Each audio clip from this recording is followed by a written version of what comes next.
to your bitch like I was Drake, yeah. Don't just try to tell me you love me. Can't keep it real if you really don't trust me. Come with a real, you here up in the front, so you get my meals. I'm gunning for the money in the bank. Coming with a dank, scrolling in the tank, rolling with the gang. You sitting out on the sideline tripping, I go to the hole with the rock like Pippin. Yeah. I'm okay. What up, though? Welcome back to the Woodward Heavyweights live on WoodwardSports.com. I'm your boy Eazy, joined by my man Spin Mo Rats. Hello. We got Young Sus in the TD booth. JB's moving the ones and twos. I'm ready to roll on a Tuesday with Rodrigo. Watch. If you guys don't know, Malcom Rodriguez will be joining the show. Things just ain't the same for gangsters. Times is aging, bro. It's changing. Coming OGs in the game and changing. Dude, it's banger. What was that? It is. Watch. The Watcher by Dr. Dre. Yeah. Does that not sound like this beat? It does. It sounds exactly like it. Yeah. I guess it does. I like this beat. If you guys haven't already, make sure you hit that like button. We're also going to dive into, obviously last week we broke down Ben Johnson and how we feel about his offense and how we feel about him as being a genius. What? Breaking news from the WoodwardSports.com chat. Joey said the Seahawks just signed Godwin Igwebuike. That's our playbook. So there goes our playbook. That's that playbook, boy. How you mean, man? That's just it's the NFL. I gotta ask Braylon that. Well, Braylon never had that situation where he got cut from a team and went to another. I mean, he probably some guys who got signed to his team. That's gotta be happening, bro. It's gotta be happening. Oh, By the sure. way, the Vikings are the ones who signed our guy, David Blau. Yeah. And we, you know what I'm saying? That offense still was semi-productive. Semi-productive. They were the only ones, I guess, I'm not going to say limit the run or shut down the run, but I think that they're the best success against our run game out of all the other teams. For sure. Well, I mean, it's because of David Blau. It's kind of because DeAndre Swift didn't play for the majority of the game. There's that too. Probably. There's definitely Probably that too. plays a factor. Yeah. Yeah, I mean, that's obviously something we're talking about today is how do we feel about, because breaking news, I mean, at this point in the day, you should probably already saw the tweet, but Amon-Ra St. Brown underwent some tests today, and it's very possible he may miss some time as well alongside DeAndre Swift. And it wasn't, I think it actually was last week, you and I were having a debate who's more... The Sun God. Who's more critical to this offense. Yeah. We lose both parties. I chose crazy. both, and now we might be out both of them coming, Expect a heavy dose of DJ Chark. Maybe Tom Kennedy comes in, makes some plays. Quintez Cephas, we haven't seen him yet, but we will definitely get into that. And of course, we're having our boy Malcom Rodriguez back on the show. Yes, sir. Yes, sir. Friend of the show, friend of the network. We're going to have him back on for the second time. Malcolm 2 times on the show. He's coming in. I'm excited for that. So we'll get to that at 5:14. And we got a lot to talk about. Do you still believe in Ben Johnson? What's going on with the Lions' pass rush? And Eazy is known for his questionable quarterback list. Well, that quarterback list gets even more questionable these past couple games. Yes, it So we're does. looking at Geno Smith. We're looking at Brian Hoyer, the ageless wonder. That's crazy. And we're Still looking in at the game. Cooper Rush as our next 3 quarterback matchups. Cooper Rush now. I mean, we're going to get into it, but Cooper Rush now. Dak might have to watch out. Just saying. I mean, he's not better than Dak. They're winning games. That's all that matters, right? Yeah. The Tua Tagovailoa treatment. You said something before the show. I don't know if I want to call you out on it or not. That's it. We should say, maybe we'll save it for later. About the Seahawks game? Yeah. Yeah. I low-key feel like I'm worried. Similar. Yeah. I'm worried. It's tough when you lose, possibly. We're not sure yet. Nothing's broke. But if Amon-Ra can't play, you're already down DeAndre Swift. Tracy Walker out for the season with an Achilles injury. These are probably 3 of the top 5 most important players on your team. And if you don't have them, it's tough. I mean, I expect them to go out there and win still to get the job done against Seattle. They're coming back home. They're going to be angry about how last week worked out. Hopefully Amon-Ra can play in that game. But, man, they're going to have to make up a lot. That's a lot of offense you got to make up for if those 2 guys are out. I got faith. I really do. I know that they may not. We just talked about that, Sus. Now. That was a slip up. No, but show them yourself, young Sus. Oh, yeah. Yeah. Donning the wiener suit The yet wiener schnitz. again. Young Sustifer My Tuesday outfit. Tuesday galore. The man lost the pick'em again. Yeah, if you guys don't know, Fridays we do the pick'em games. We have, what, 6 games you pick from? 6 games. We should start including the Monday night, though, since we do it, and then we'll talk, Okay. Nonetheless, we do pick'ems. Loser has to wear, one more time, Sus? The Wiener suit. Yes. Yeah, either This is Wiener my- or the this is Wiener or my this pick. this week. No, but Amon-Ra St. Brown missed the time with the ankle injury. That's, obviously concerning. He's a dog. I think he's 3rd or 4th in the league right now in terms of receptions, and we have like a number 2 now ranked offense in the NFL, and he was a big part of that. Obviously DeAndre Swift was as well, but I think we'll still. I will survive. I don't know what happened there the first time, but Yeah. I think we'll be okay. Look at Josh Reynolds in the last game, 6 receptions, 96 yards. He stepped up in a big way. He did. We saw He got hurt too, though. He did get hurt towards the end of the game. Yeah, banged his own receiver. I think is when he did get hurt as well. It was a crossing Chark? route. Yeah, him and Yeah. Chark. But let's be real about it, though. Like, one of the strengths of this team headed into this season was the receiver room. Yes. So if I were to pick out anything outside of offensive line, actually, no, yeah, I would pick the receiving room as the position group I but if I had to pick one to go down a couple guys, Tom Kennedy. Josh Johnson got signed to the practice squad. We just moved up Anthony Pittman after we put Tracy Walker on IR. He's gone for the rest of the season. That's definitely something I'm looking forward to talking to Malcolm about because, as we said yesterday, Dan Campbell called him the quarterback of the defense. But that wide receiver room, I'm fairly confident. And then, to be honest with you, like, I still have faith in Ben Johnson. I know that's a topic we're getting to later today, and we will jump in all into that one. But I do have faith in Ben Johnson. We went over the X and O's part of it. It was just a decision call, maybe a couple, within the game that we questioned. And this is his first year making decisions, so I guess I will give him a little leeway there. Although Dan Campbell said he didn't mind that, shot downfield on the 3rd and 1. But to me, it just killed me because he missed a wide open one earlier in the game. Yeah. You know what I'm saying? Like, now you're going back to it in a crucial moment in the 4th quarter of 10. But nonetheless, the X and O scheme, that part of it, I'm confident for sure. Yeah, I'm still very confident. We talked about it a little bit yesterday, and we'll get into it more for sure as the show goes on. But I do not have a lack of confidence in Ben Johnson. I still think he's great at what he does. Yeah. And this is his first time calling plays. This is his first gig in the NFL where he's calling plays. So he has, places where he can learn. He has places where he can improve. And we'll see that the rest of the season, I'm sure. And that offense last year, without Ben Johnson, we had Anthony Lynn, former head coach and a former offensive coordinator of the Jets when Braylon played there. Stagnant, dead in the water. And then Ben Johnson comes along, and he was truly the one who, discovered Amon-Ra St. Brown at the pro level. Yes, our guy, Brad Holmes, drafted him, but he wasn't really doing much, up until Ben Johnson got his hands on him and started including him in the offense more, put him in the backfield, those type of situations. But if I can relax Lions fans, or I guess give them something to look forward to. Hoping, fingers crossed, but this is week 4. After this week, people then come back from that PUP list, the injury reserve list, which Jameson Williams on. We saw him running some routes, so I'm hoping he's. This is a long shot. I'm knocking on wood for it, but I hope he's back after this week too. Especially the Amon-Ra situation, he's going to be down for at least 2 weeks. Yeah, for sure. We'll see what's going on there. We'll definitely see what's going on there. They, like you said, that wide receiving core is deep, so they'll have guys to fill in. Expect a big game out of Cleve Raymond. Expect Quintez Cephas on the field a lot. Yeah. And the running back core also has some depth to it.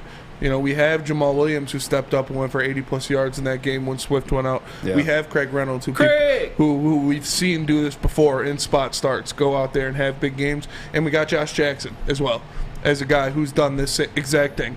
He's gone in there for a big-time running back that has fallen off. He did that in Los Angeles with Austin Eckler. When Austin Eckler fell off, he came in there and he filled in well. So I'm not freaking out about it yet, but it is tough when you lose your 2 biggest offensive weapons possibly for your next game. 100%. Then we lost our arguably the biggest defensive weapon as well. Yes. And Tracy Walker. For the season. Feel bad for Tracy, man. JB, you think the Lions offense will be smooth at Amon-Ra St. Brown? I think so. I think they'll be all right at least. We got a bunch of other guys back there that can honestly help them out a little bit more, so hopefully they can adjust. Yeah. That's JB reporting from under the sea. Under the sea. No, but me and JB. I think even last year too, looking at again that offense, Josh Reynolds did become our number one at that certain point. I remember specifically the Chicago Bears game. I was like, damn, like this offense is different with Josh Reynolds. And remember, Josh Reynolds our third. You know what I'm saying? He's our wide receiver 3. So J-Mo, I'm just waiting to say, ayo, J-Mo got that ball. Because I want to see him get ayo, J-Mo got that tutty. Ayo, J-Mo got that 50-yard reception for a touchdown.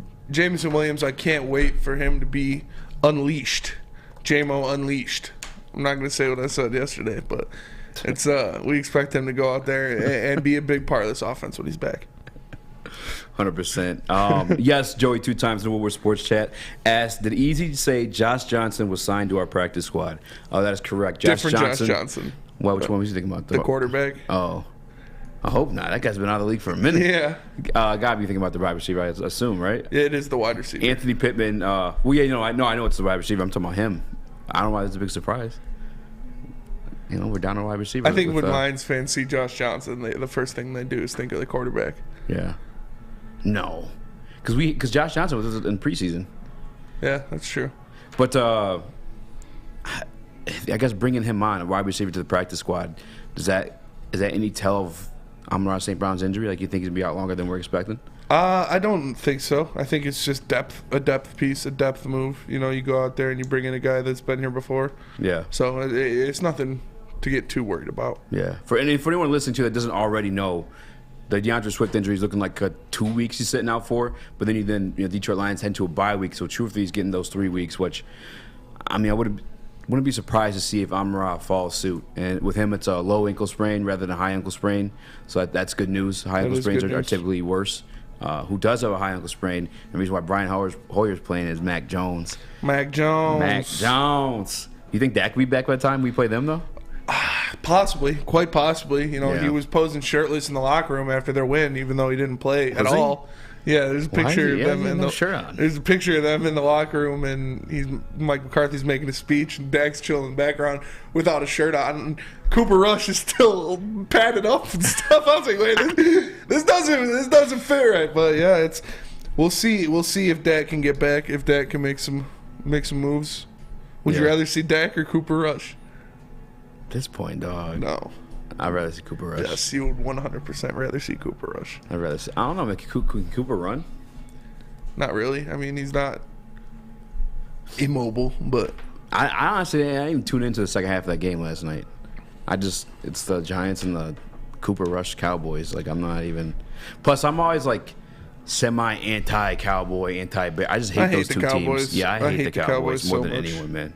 Yeah. If you had to work out those issues, though, Spinny, where would you go? Oh, it's Planet Fitness. You know that. Because, as you know, we are shooting live from the Planet Fitness studios in Birmingham. And Planet Fitness is the home of the Judgment-Free Zone, where you can get a workout in a non-intimidating, judgment-free atmosphere. Membership is just $10 a month, or you can get the Black Card for $24.99. Black Card members enjoy the use of amenities such as unlimited tanning, hydro massage chairs, and total body enhancement, along with access to over 2,000 locations worldwide. So join in-club or online today at planetfitness.com. It's Planet Fitness, where your fitness is essential. We are the Woodward Heavyweights, and we'll be right back with Malcom Rodriguez. At work and at home, we're there with smarter security solutions. Featuring complete automation with customized alerts and more. For over 90 years, we've been the company that's been counted on to protect what matters most, all with personalized service and care. Right now, for a limited time, receive a free video device plus free installation with a new home system. Guardian Alarm. We protect Michigan. Make sure you download the Woodward Sports app in the App Store and the Google Play Store today. Take Woodward Sports with you wherever you go and listen live on your phone or mobile device.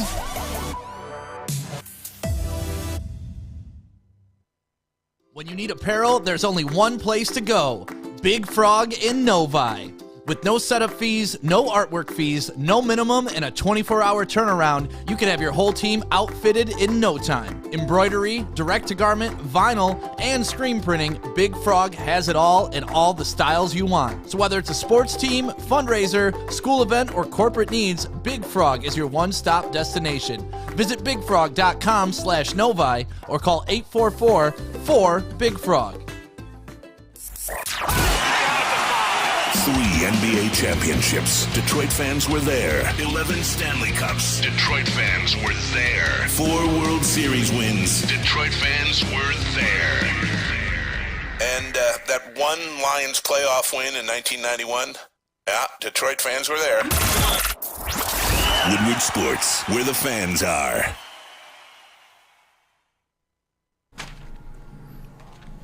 At Alta. Uptime. Matters. Alta Equipment has everything you need to get the job done. You got a big project coming up? Alta has you covered. Give them a call today at 844-GO-TO-ALTA. Again, that's 844-GO-TO-ALTA. Alta Equipment, where uptime matters. What up, though? Welcome back to the Woodward Heavyweights. I'm your boy Eazy, joined by my man Spin Mo Rex. What up, though? We got Young Sus in the TD booth, JB Smooth on the 1s and 2s. And if I'm not mistaken, we are joined by the hottest name in Detroit sports, my guy, Malcom Rodriguez, a.k.a. Rodrigo. What up, man? What up? How are you, man?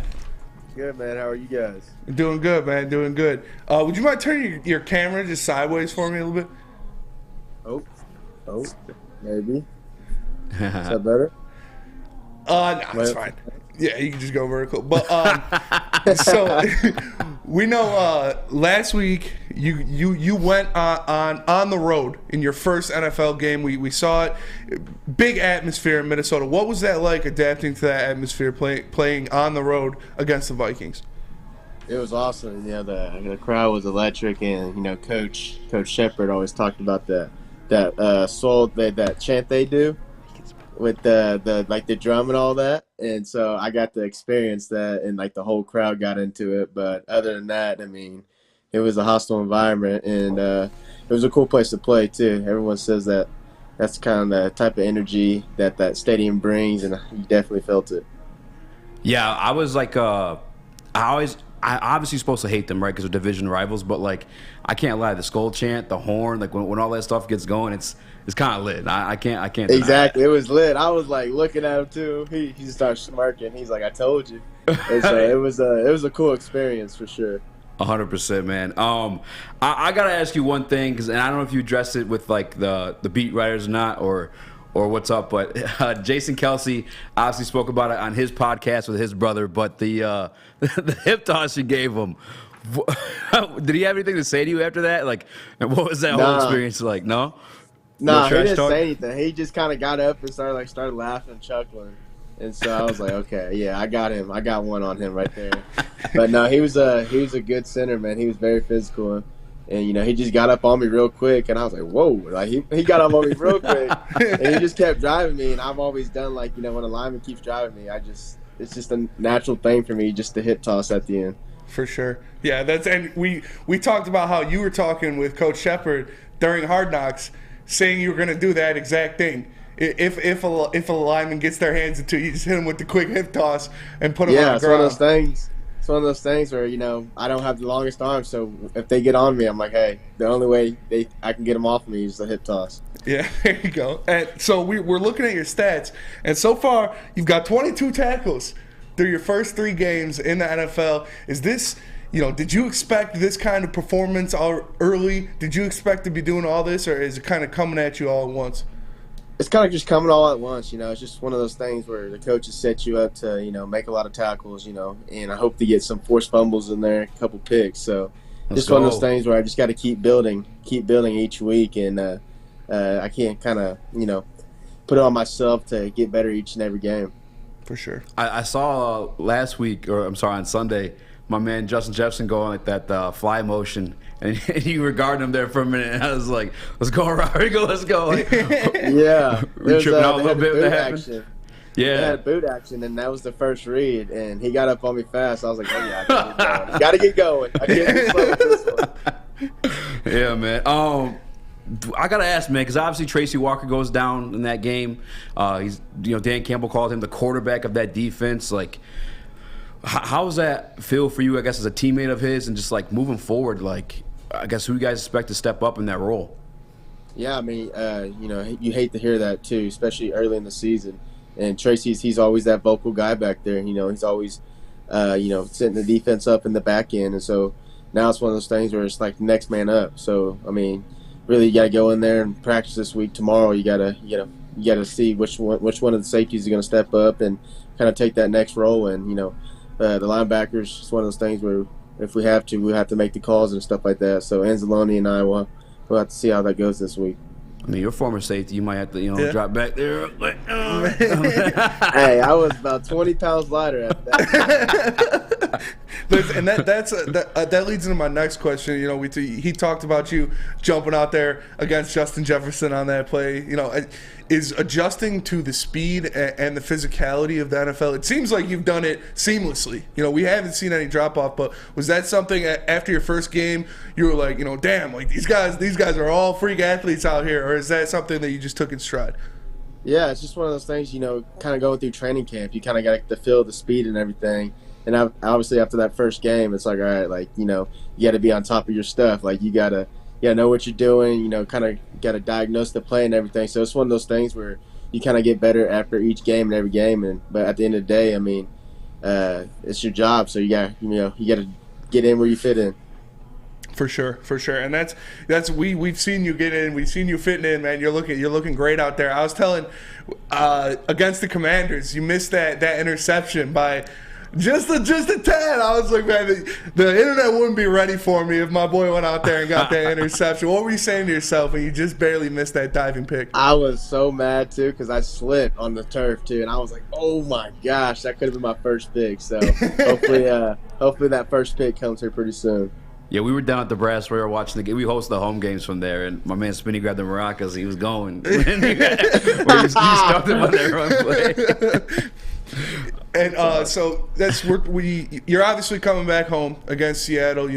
What do you guys have to do as a defense, as a team, to kind of bounce back? Because we were talking. You said you got to finish out games like that, and to bounce back against the Seattle team that might have caught some people by surprise for how well they've been playing to begin the season. Yeah, it's one of those things where we kind of just got to shut the run down. The line, the running backs are very good, and so it's one of those things where, as a linebacker, you got to show like, hey, we're able to stop the run. So just finishing those games like you said, and we just got to compete all 4 quarters. And it's one of those things where in practice we're just gonna have to be on top of our P's and Q's and just do our job. For sure. After having that experience with Jalen Hurts, who's now honestly looking like he might get an MVP. He's balling out there. What went wrong for you guys as a defense, and I guess like containing him? Like, did you guys do any type of like quarterback spy or anything like that, or is that gonna change the way you guys guard Geno this week? No. So we never do quarterback spy. It's just one of those things where you're dropping a guy back, and at the same time, you could be helping in the back end or stopping the run. So it's one of those things where we just gotta finish and just get around the ball. I mean, it's just one of those things where he was very slippery. So just kind of keeping the edge, keeping contained on that. It's just one of those things where we just got to work that in practice more. For sure. And we've seen you've gone up against now with the backfield, Miles Sanders, going up against Antonio Gibson week 2, Dalvin Cook week 3. You've been out there on receivers, out there on tight ends. Is there any guys out there that you hit them or they hit you and you're like, damn, like I wasn't expecting that. That's like we saw the Jason Kelce hit. You ended up flipping him. Is there anything that kind of took you back at first? No, not necessarily like running back and tight end wise, but definitely like you said, Kelce. That's one that he just got up on me real quick, and he was rolling too, and so it's like he just hit me real quick. I was like, oh my gosh, like how did he get up here so fast? So other than that, I really haven't experienced anything like that.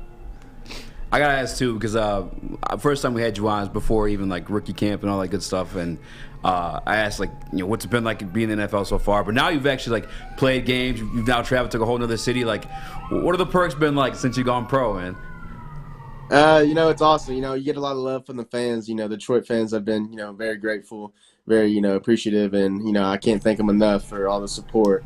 And so hopefully I just keep producing and just keep doing my thing. And so it's just a lot of a lot of love coming in, and I appreciate it all. For sure. You're obviously a fan favorite. Detroit loves the underdog story, the guy with the chip on his shoulder, and that's what you were brought in here as. Does it? We've seen the Amon-Ra where he can list every single receiver that was drafted in front of him in order. Do you have any kind of thing like that with your draft class, or are you just, about your business, just going to work? I'm just about my business, man. I just keep it all in the back, in the rear view, and I just, like I said, just come in every day and just work and just put it in the back and just go out there on Sundays and just show out. For sure. He flips the camera. There's like a N'Kobe Dean dartboard. Yeah. No, and that's when we had you on the first time. We talked about nicknames, and you told us you already had the nicknames. Grande Papi, you had Quadriguez, but the fans and the team settled on Rodrigo, which might not be the most creative nickname there is. But how have you embraced that? Do you like the other nicknames better? What's going on with the Rodrigo tag? Honestly, yeah, Rodrigo has kind of just stuck. It's one of those things. AG gave it to me at rookie minicamp, and it's kind of stuck. And now everyone kind of just recognizes me as Rodrigo. So I don't know if they know the full last name or if that's my first name now. But hey, Rodrigo sticks. Yeah, there we go. Ryan said make sure you give him a shout out for teaching how to brand and stuff like that. He made sure he texted me that this morning. Boy Ryan, man, he stays on top of it, man. That's my guy. And then you're doing a signing this weekend at Pro Sports Zone, right? Yeah, I'm doing it on Friday. Yes, sir. I'll make sure to come through. We got a shirt for you. And question with tees, actually, I should have. Is your box unpacked? Yeah. You want to show them that? They made a shirt for you too. We're gonna bring up there for you. But yeah, man, I'm looking forward to getting that to you. Apologize, it puts me on the spot like that. Look, man, got Rodrigo merch now, man. Hooked us up with the Rodrigo merch with the 4-4 on the back. So yeah, we got something to drop off for you, man. Yeah. Hey, man, well, I appreciate you joining the show. Do you got anything else going on other than the Pro Sports Zone or anything that people catch you at? I don't think so. I think I'm kind of just, just going through the season right now and just doing my thing and kind of just working, man. When you cracking that Twitch account open? That Twitch? Yeah. Hey, I gotta get through a full season first. I feel you. Too busy. I respect that. That week is kind of busy, man. That's for sure. We got a lot going on. We heard Dan Campbell talking about, at the beginning of the year in Hard Knocks, this is the best you guys are going to feel. This is the healthiest you're going to feel. And, you've gone through 3 weeks so far. Is that something that's you've been trying to make sure, I know your brother is the great fitness coach. Probably has you on your P's and Q's, making sure all that goes right. So shout out to Roman. Is that things you do outside of camp or just making sure you have your same routine going? Yeah, I kind of got a little routine right now. Like you said, shout out to Roman, bodybuilder. He's got a show coming up in October. So happy for him. He's dope. Looking good. He's looking lean, man. I actually weigh more than him, so that's the first in forever since I've weighed more than him. But no, he's looking good. He's gonna put on a good show. But yeah, it's just one of those things. You just get a routine down. So I got my massages. I got my recovery stuff for my body. But like Campbell said, it's the first the best time you're gonna feel before camp starts. So I definitely feel that, and a lot of guys have said that. So it's just one of those things they just keep preaching.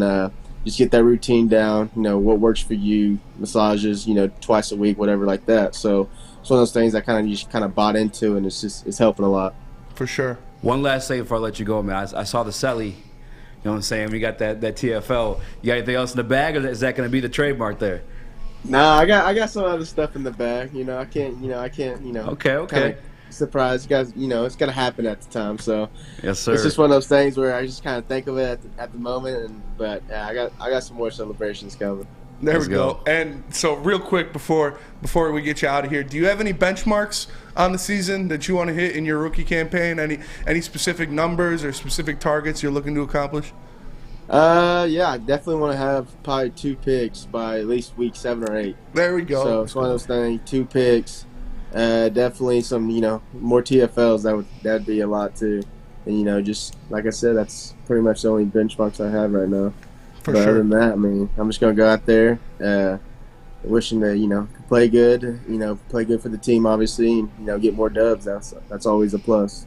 Definitely. And that's why Detroit loves you. That's why we embrace you so much, man. That workman's mentality, just going out there and getting it every day, every week. And we appreciate you. We appreciate you for joining us, man. We definitely got to do this again. And everybody come check them out at the Pro Sports Zone on Friday. I appreciate you guys for having me. Next time I have to come in person. Definitely. Yes, sounds sir. good, man. I'm wearing a cowboy hat. You come in person.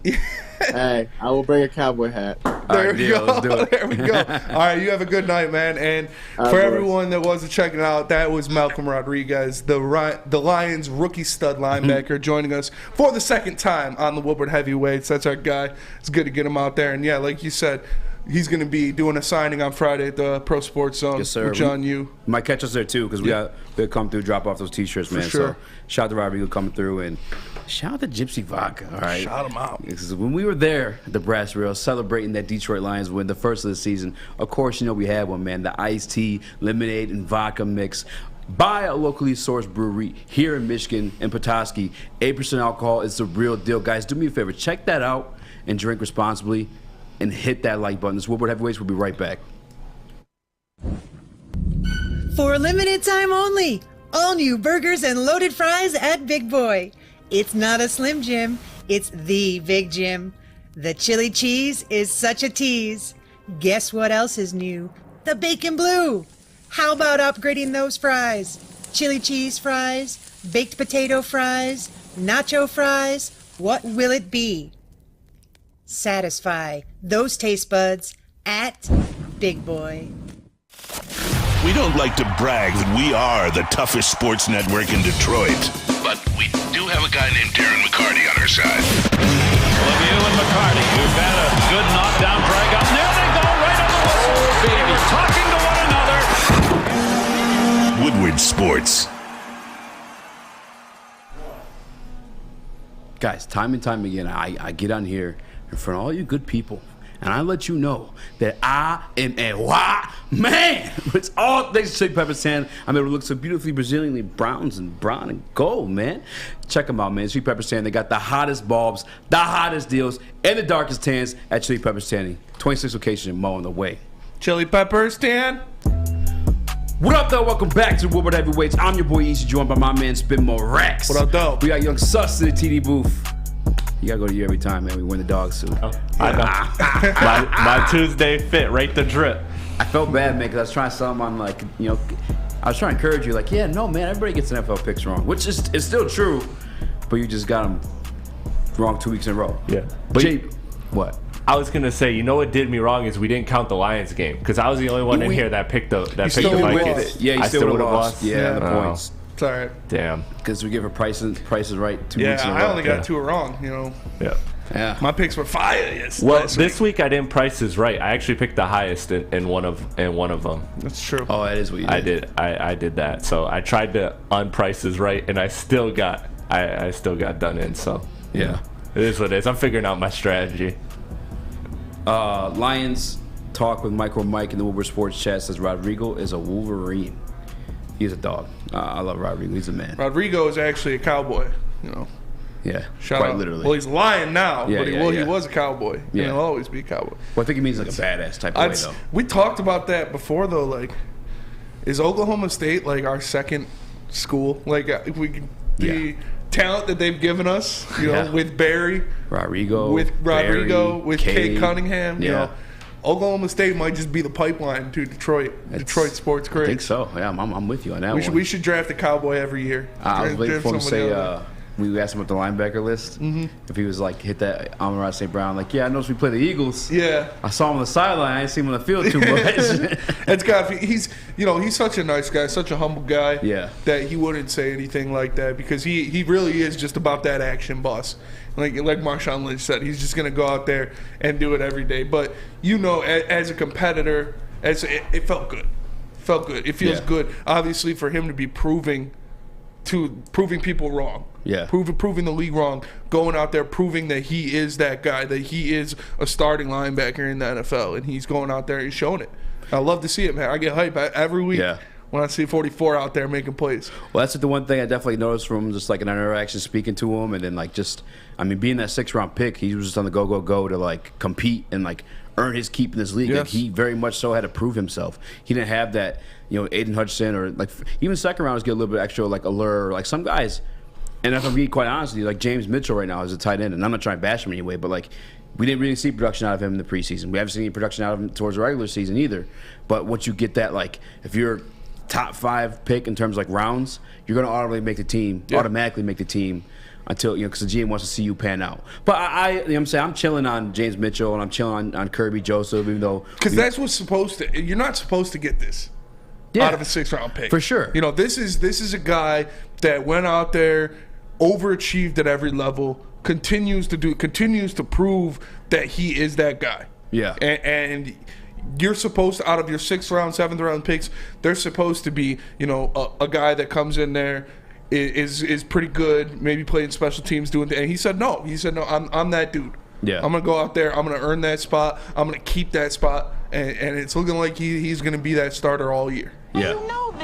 They know this, man. For sure, man. And like still though, like even the other guys too. I'm not trying to bash like the rest of our draft class or any other guys. It's just, a lot of things are position specific too in my mind. Like speaking of Darius Slay, when I spoke to him about Jeff Okudah, he's like, give that kid another year. Yeah. That kid's got another year, and what we looking at, Spinny, like looking at El Jefe's arrived, right? Looking like El Jefe is out there being the man. I made that post yesterday on Twitter of the two hands like. Yeah. Shaking. Oh, that black arm, the white arm. I said Jeff Okudah, Darius Slay, hating Matt Patricia, clamping Justin Jefferson. Yeah. They both did it. They both do it. So 100%. I'm happy to see. But I feel like a cornerback's obviously that type of position. I think quarterback can be that type of position. Tight end. I feel like rookie tight ends generally don't like pop off right away. You have to give them like a year or two. And then I'll just give them all the entire like defensive back group. And like Rodrigo said too, like our safeties on our team specifically, they call the plays like to the defense. Yes. You know what I'm saying? Deshaun Elliott, Tracy Walker, like that was their role. And now we're hearing it too. I said this actually on Monday night. I said I wouldn't be surprised if this defense just changes altogether because AG's like that type of coach. He's going to coach to like his strengths and what he has to work with. Yeah. And if it's got the defense switches and linebackers are in charge now, the linebackers in charge. And they talked about possibly giving Malcom the green dot when he was performing that well. We'll see if it Calvin Shepard. I'd assume it goes to Anzalone or just somebody that's been here longer, been around the team longer, or maybe they give it to Deshaun Elliott if they want to keep it as a safety. Yeah. But, if they're handing out green dots, we talked about former safety, former quarterback. The guy knows the field. He's a smart player, very cerebral player. So we'll see. We'll see who gets that green dot. Yeah. Malcolm's definitely in contention for it next week. That's for sure. I think an answer to like that safety question too was kind of clearly put there on Sunday. I know I questioned it yesterday, because you get excited to see your rookies, the young guys. We have Iffy Melifonwu in his second year, now switched to a safety position, and obviously we drafted Kirby fairly high in that 3rd round. But like I said, those guys are very much in the developmental stage as a safety. You know what I'm saying, at the pro level. And like I think it's Juju without question. Like I don't want to flirt too much with getting people excited about Kirby or Iffy. You saw Juju feeling like that week. Yeah. And obviously it wasn't pretty, but it's your second string guy. Nonetheless, if he's still dealing with a little injury, Dan Campbell came out yesterday and said that he is almost there. Damn, he's almost there. So he might be another one of those Brad Home guys. Just can't seem to get healthy. Yeah, as much as I liked what I saw him when he was healthy. I forgot that I wanted to ask Rodrigo who was officially faster than him or Boards, because I know that was the one guy he said was testing him on the speed. Yeah, for sure. It's crazy to me that we found that guy fell to us in the 6th round. Yeah. It's wild. He does everything right. We talked about the great career he had at Oklahoma State, his wrestling background where he was a state champion, 2-time state champion, and just the personality, the drive. It seems like a guy that NFL teams would be like, yeah, all right. He's a genuine, like you said. I mean, you said it earlier. He's genuinely like a good guy. Like he doesn't have that like. And I'm not saying that Amon-Ra isn't, but he doesn't have that that type of vendetta. I'm saying he's not using like that type of stuff to motivate him. He just wants to be like a good football player. Just wants to be better. Goes out there. Yeah. Like I said, and that's what Detroit fans are so attracted to that. That kind of work pail mentality, that lunchbox guy that's just going to go in there, do their job. That's the going to work Pistons. Like it's going to work Malcom. Like he's going to work every day to make himself better, to make this team better, and the city sees that and appreciates it. I don't know why he's got, and I could be wrong. I'll be 100% okay with being wrong about this, but I feel like that first interception might come this week. I don't know. I wouldn't be surprised. I wouldn't be surprised to see him pop up in front of Will Dissly, snag that boy out of the air, because Gino likes to go to his tight end. Yeah, quite a bit. Will Dissly's a pretty good tight end, but we talked. You heard him. He wants those. That was one of his benchmarks. Yeah, 2 picks, no sacks, not tackles. By week 7, 8. He's a former safety, man. He's got the skill set for it. He's got the ball skills for sure. Faster 40 than Kyle Hamza. Like he can do it. Yeah, and we saw he almost had that one. I'm telling you, we were at the brass rail. I was about to lose it, man. If he would have came down with that ball, I would have went nuts. Yeah.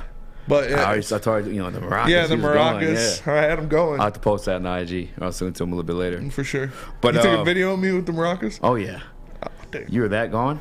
I mean, that gypsy got you going. I was The gypsy had me going. Gypsy had you dripping. Yeah, for sure. I mean, you pulled me out there we were out there at 10 a.m. I shotgunned like 7 beers within like 20 minutes. Yeah, that was awesome. Yeah. Hey, by the way, if you guys are tailgating this weekend, make sure you hit us up in the DMs. We'll stop by. Slide in the DMs. I think I want to do some tailgate food reviews. Tailgate food reviews. Might be doing some booty club somebody food can reviews come, too, man. Somebody can come for the belt because I got that. I'm like 12-0 on the year. Yeah, I'm checking holes now going forward too. Yeah, hey yo. I just said him though because my man who tied you, his literally had his cam was ripped open. It was quarter of the cam was open. Yeah. I'm like, well, no, duh. You tied my boy Spinny here. But yeah, make sure you guys, if you tailgate this weekend, you hit us up. We'll come out there. We'll show out. I saw a comment in the Woodward Sports chat about Ben Johnson and the shines off of him, and we will get to that. We are going to get right into that. But not before you tell us about SMA. Well, if you're struggling, if you're in your own head, if you're dealing with things, we got the podcast for you, and that is SMA, or the Sports Marketing Agency. The Sports Marketing Agency helps spread awareness about substance abuse and mental health. Their new podcast, This is the S Word, helps fight the stigma about seeking help. And if you don't know, I used to work in that profession. That is a big thing. Is stigma, is people feeling like it will be held against them if they come out and get the help they need. So if you are struggling or you know someone who is, make sure you go check out thesportsma.com. We are the Woodward Heavyweights. We'll be right back. Hi, my diamonds. It's Crystal with an X. You want to get hot and perfect like me? Here's my super easy routine. Drink at least a gallon of water before you wake up. Attach a weight to everything in your house. Hello? Sell your car and just sprint everywhere. Scream when you exhale. Don't follow Crystal with an X. Do your own thing at Planet Fitness with tons of equipment and free fitness training in our clean and spacious clubs. Join now for just $10 a month and cancel anytime. Get a shot up. This is for the win. All of Detroit's sports teams live on Woodward. All of Detroit's sports coverage lives on Woodward Sports. Driving the best in Detroit sports coverage. What's going on, everybody? It's Spencer for the Foaling Warehouse in Hamtramck. You know it. You've heard of it. It's the home of the original football bowling pin game called Foaling. 2 different ways you can play. They've got $12 open unlimited play as well as private lane reservation for $120, 10 to 12 people if you get thirsty. They've got a $2 mystery beer vending machine as well as multiple fully loaded bars for you to choose from. So make sure you go check them out. Visit them in person in Hamtramck at the Foaling Warehouse or go check them out online at foalingwarehouse.com. What up, though? Welcome back to the Woodward Heavyweights. I'm your boy Eazy, joined by my man Spin Mo. What up, though? We got Young Sus in the TV booth. JB's moving the 1s and 2s. Why you just threw up the little Hitler sign there, dude? Yeah. What was that? Whoa. No, my hand was like, wow, dude. Whoa, bro. Chill out, dude. I'm a Wiener Schnitzel. Oh, hashtag clown sauce in there, bro. I'm just joking. Have you ever had Wiener Schnitzel? No, I didn't even know what the actual... It's good. What is it's good. It's like not a hot dog. No, it's like, I can't think of what kind of meat it is, but it's like a breaded, it's kind of like a pork chop.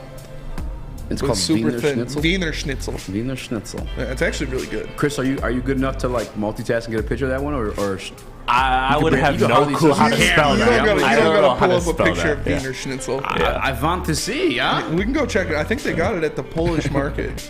We're just there like, wow. Oh, look that's it, huh? Wow. That's a pretty cool Wiener Schnitzel. No, it's good though. It's good stuff. We're on like a tour or whatever. We had it from my brother's rehearsal dinner. Sick. Good for you, man. It's good food, man. Congrats Happy on the food. for you. Yeah. Oh, Bob. Great job. Ben Johnson in the prep. I was obviously highly critical of his 3rd and 1 call in that 4th quarter at the 10:53 mark. Those of you who survived from the morning chat, my guy Jesse Adams, I saw you out there. A lot of people asking, obviously, Mike G, is the shine of Ben Johnson gone? Are you still buying into the genius of Ben Johnson? I am. I'm not, we talked about this yesterday, about how it's his first job calling plays. Yeah, he got in there last year. He did some things, changed the offense around, changed up schemes. but he wasn't calling the plays. It was Dan Campbell calling the plays. You look at the Lions still have the number 3 overall offense in the NFL. They're still averaging 238.7 passing yards per game, 170.3 yards on the ground. They have the second most points scored in the NFL behind only Baltimore. They have 95. Baltimore's got 99. They're sitting at 31.7 points per game. Like, the offense wasn't really the problem last week. It was some decision making down the stretch, and the injuries ended up adding up. So I'm not selling Ben Johnson at all. Bye. You know, Ben Johnson is still who he is. He is still great. He will get better in situational play calling as the year goes on. We're gonna see better things out of him, and I'm not selling Ben Johnson at all yet. Yeah, I alluded to that a little bit too. Is like the scheme is still there. You know what I'm saying? All that stuff was still quite clearly there. It was broken down again by Ted Wynn and on the Athletic, when he broke down the all the pollings, all the whams, the Y counters. Like, the scheme is there. Yes. Right? It's just like the play calling, the decision making. I get disappointed even thinking about that call right now. Just now pissed me off, man. That third down call? Yeah, the third one pissed me off, man. But because like people, I tweeted that out today, right? And people were like, "Yo, like, how about the time we got stuffed on that 4th and 1 earlier in the game? Why we run for it, you know, and try that way? How about the time we went deep to Josh Reynolds in the second quarter, right before the end of the half? I think it would have been a touchdown. He lost the ball in the sun on that one. Yeah. But I'm saying, like, how about that? You know what I'm saying? Like, that's how about that? But that's what we're going to on the 4th and 1. You know what I'm saying? In the fourth quarter, there are a lot of easier ways to pick up 1 yard for sure. It was. I mean, the ball was catchable. It was in his hands. It was a questionable no call on Patrick Peterson because it seemed like he was all over him. He was, but it wasn't even like bad. For like how that, the refs were calling the game, though. Because it was like one of those like little veteran grabs. It was like, you know what I'm saying? It's the top of the jersey. For sure. You know what I'm saying? But still, you know, it's those, like, if the underthrown ball it's like automatic pass That's interference. the other part too, actually, and I didn't even notice it until I watched that play this morning. I'm sorry for interrupting you, but no, you're good. Just the fact that he had to turn around and catch that ball right there from, like, you know what I'm saying, towards the out of bounds. If you would have put it, You know what I'm saying? And then it was open. Yeah. It was open. And I'm not trying. I don't want to bash Goff too much because we know that's what he is. We've said it all off season. You know what I'm saying? We've been preaching this to you guys. Goff is limited in his abilities. Can he be a good quarterback for you? Yes. Can he be great? You know what I'm saying? We don't know about that. But, like, yeah, perfect example. If he would have, you know what I'm saying, right to him. But yeah, it was open. The opportunity was there. I don't mind it. I don't hate it. Yeah. Because that's, everybody talks about not being, not letting your foot off the gas pedal, not settling, not changing the offensive scheme, and that play was there. It was a shot play. It's 3rd and 1, 3rd and short. Sometimes you do shot plays like that, especially when you're up 10. Would you like to see them run the ball and get the first down and continue the drive? Yes, but I'm not killing them for that play call right there. I'm 100% killing him for that play call. Yeah, all day. That was a no-brainer, man. Especially at the point, like, you're averaging 4.5 yards a carry before you even touched and contact is made. You run that damn football.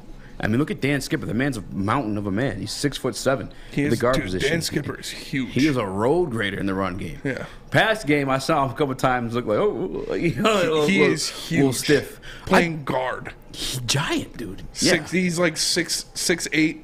Thank God that Jared Goff's 6'6". 350 plus pounds. Like, that is a big man playing guard. Speaking of the offense and Goff, I actually do want to give him a little bit of kudos and just like the pocket awareness he had. Mm-hmm. I remember last year specifically in that Steelers game, he like turned around and ran into a sack. Yeah. And I was like, geez. He's looked good. Obviously throwing the ball. Well, yeah, this week no sacks. He's looked good in the pocket. He's getting the ball out of there early. Yeah. Like you said, his pocket awareness. Time week 1. I don't know about this point in the season, but like you said, his pocket awareness, moving around the pocket, not falling into sacks, not doing things like that. He looks a lot more comfortable. Yeah. And he looks a lot more confident than he did. Yeah, I heard during the broadcast is like that's one of the things he was working on in the offseason. And it was clearly it was there. I'm saying I don't know if it's like it's probably a little bit of a chemistry thing too. I'm saying sure. Like knowing where you guys are going to be in terms of his tackles and you're running outside the box. But there was a couple of plays there where he kind of evaded guys in the pocket and whipped it downfield, which we're going to need him to do, especially coming up here without Amon-Ra St. Brown, without DeAndre Swift. Obviously, Amon-Ra St. Brown isn't officially out, but I think it is looking towards that way. I don't think the news would have dropped today that he could miss some time if that weren't going to be the case, Yeah. But I got faith in Ben Johnson. There's still some shine. I Ben do. Johnson. I expect Khalif Raymond to have, if Amon-Ra is out, I expect Khalif Raymond to have a big impact in the game. He can run, obviously he's not the same player, but he can run a lot of the similar route tree as Amon-Ra St. Brown. I expect DJ Chark to have a bigger game. We saw him go to them early and then kind of fall back on it for the rest of the game. But guys are definitely going to have to step up. Guys are going to have to show that they're more than what they've been putting on so far. That's for sure. I mean, even like, because let's be real about it, Jamal's not like the greatest back, but he's good at like his job and what he does. The 20 carries he got, having those 87 yards, like, I'm confident Ben Johnson, especially at home now too. Yes. That's another thing I questioned too. Is I was curious like how that scheme was gonna work out on the road in like a loud environment, just because there's so much like I figure there's got to be some type of communication going on there, especially in audibles, because there's so many moving pieces to it. I mean, like Jim Schwartz. No, it's George Schwartz. I apologize. And the very article said though is like you don't see that a lot because a lot of offenses aren't smart enough to run that complex of a system, Yeah. So I was wondering how that translates to the road, which I think it translated fairly well. It translated well. The offense, again, I said the offense was not the problem in that game. Yeah. You can't expect this offense to score 30 points every week. That's asking too much. It's asking too much. So I'm not selling Ben Johnson or his scheme or his play calling. Not even near that. I'm very happy with what we've gotten out of Ben Johnson, how he's called these games, and what the results have been on the offensive side of the ball. Yeah. I'm confident. Goff is what he is. I'm saying his shortcomings, like we know what they are. I don't think he's not great with the deep ball. But again, hopefully, man, after this next week, man, I'm hoping J-Mo's back, man. I'm getting like itsy and antsy. J-Mo got that touchdown, baby. Hey, yo, J-Mo got that touchdown, fam. That 60-yarder. That's we talked about it. You showed the picture yesterday of him on that Josh Reynolds missed catch. He's like, yeah, it couldn't be me. Couldn't be me. That ain't gonna be me. Yeah. And we've talked about where we've seen even catches that Josh Reynolds have made where if that's Jameson Williams with that speed and that ability, that's to the cut. Like that's a touchdown. Nobody's catching up to him. So I'm excited. The guy is running full routes on his Instagram, doing things like that. I want Ben Johnson to get his hands on that talent so bad. To see, a jet sweep motion with Jameson Williams, bubble screens with Jameson Williams, different routes they can do with him, different things they can do to put the ball in his hands. The guy is going to be a problem for defenses. I already said I at the beginning of the year I stamped it to that. He's not a bust. This guy is going to work out, and it's true. He's too good. Yeah, and I caught a little bit of Armani and Edwards too in terms of like the that offense in general, and they're talking about T.J. Hawkinson, which in the Woodward Sports chat they're talking about right now. Again, comparing to Ebron, which I used to hate. Yeah, which I used to hate the comparisons to Ebron, but I feel like getting him more involved will be crucial now too. Yes, with Amon-Ra and Swift gone, with Swift gone, with Amon-Ra gone. Yeah, and you I need think somebody people that fall back in love with them almost, or. But, I mean, he has to produce, too. He's got to catch those balls. He had hella drops in the second game. This game, I think we only targeted like 4 times. He had the 1 touchdown, obviously. I mean, I'm expecting TJ to come around. That could be me just digging my heels in on points that I made in the offseason. But, I mean, we've seen TJ be productive. This is very uncharacteristic of him. And like Braylon said, though, during Monty Edwards, you also got to see him getting the ball, too. Yes. You got to see him giving those opportunities for him to produce. I agree with you. I don't think that is digging your heels in. I think we've seen TJ Hawkinson perform at that level before. We've seen him when he's healthy, when he's clicking. He can be a very dangerous guy. Do I think he is going to be a top 5 guy in this league? I don't know. That's asking a lot. I think he can be the bottom half of the top 10 there. That is something he can shoot for. Yeah. I expect him, like you said, with Amon-Ra St. Brown possibly missing some time, with DeAndre Swift missing some time. Yeah. We're going to need a guy like TJ Hawkinson, who has been a focal point of this offense before, to step up, to get those targets, to make sure he clamps down on those balls. Because he did have a couple pause. Sorry. make sure he secures those balls. Make sure he secures those balls at all costs. And because he did have a couple drops. Yeah. But we can put him out there, put him in the best position to succeed, and I expect him to have a pretty big week next week. Galloping Lake 6 in the Woodward Sports chat makes a comment that I didn't even think to make or consider, because Yeah, Hawk has set out a couple of practices this season, and I didn't even put two and two together. He could still be very much hurt. I remember there's an incident that happened during the offseason, too. He was had a lot of practice in training camp, which is like not a good sign as well, though, in the long run. Like, you don't want to, you're not trying to pay an injury-prone guy. I know we saw him for this, and that's another thing that's misconstrued, too, and I've done it myself. Like, we have him for sure next year. He's on the fifth-year option next year. And then it comes, like, paying him, or if he doesn't want to report to camp because he has, the one-year deal, whatever happens from there, who knows. But I'm expecting Hawk he has to come around, man. This is not the guy. We've seen him multiple years now. You know what I'm saying? Goff likes DJ Chark, too. He does. And to watch him in the offseason, some of you guys, if you're listening, if you were there at the open practice I had at Ford Field, like, him and DJ had a thing going. But same thing, Braylon mentioned that, too. I'm sorry, not Braylon, but Herman. DJ Chark. We got a thing going on. But nonetheless, he's got to get the targets, I feel like. There's no way that he's just, like, not always open. And a guy like that, 6'4", as athletic as he is, sometimes you just got to throw that boy up there. Maybe I shouldn't be saying that, but, like, sometimes you just do. Sometimes you do. Sometimes you got to let them make a play. Let them make the play. Let your athlete go out there, make the play, do what he does best. And we saw Goff. Goff had a couple very good throws in that last. He threw Josh Reynolds open on different routes. He had a couple very nice ball placements. Again, they went to Chark in the beginning. Yeah. The first two throws were to DJ Chark. Good play. One of the first plays of the game, I think it was the second play of the game. Mm-hmm. It was like a 20-yard gain to DJ Chark. There was one in the fourth quarter. I don't remember if it was to Chark or it was to Josh, but, like, I ain't gonna lie, Goff put that. It was nice. It was nice. Right in there. It was on a slant route. Yeah, that was Josh. There's Josh. Right in, threaded it right in. Yeah, he threw him open. Yeah. Like he threw it where he was gonna be, not where he was. And it's, if you're gonna make throws like that, keep making throws like that. Like, keep hitting these guys down the field. And we need to get DJ Chark involved. We need to get TJ Hockenson involved. This offense is going to have to do a lot of things, especially possibly missing Amon-Ra St. Brown, definitely missing DeAndre Swift in their next matchup. I want the chat to take part of this too before we had to break, but give me one name you think is going to emerge in the absence of Amon-Ra St. Brown. Khalif Raymond. I think Khalif Raymond's going to have a big game. Okay, I'm with that one. I'm with this complexion. What's up with you doing music today, man? I'm sorry, I don't know. You're good, man. Hey, where you get your haircut, though?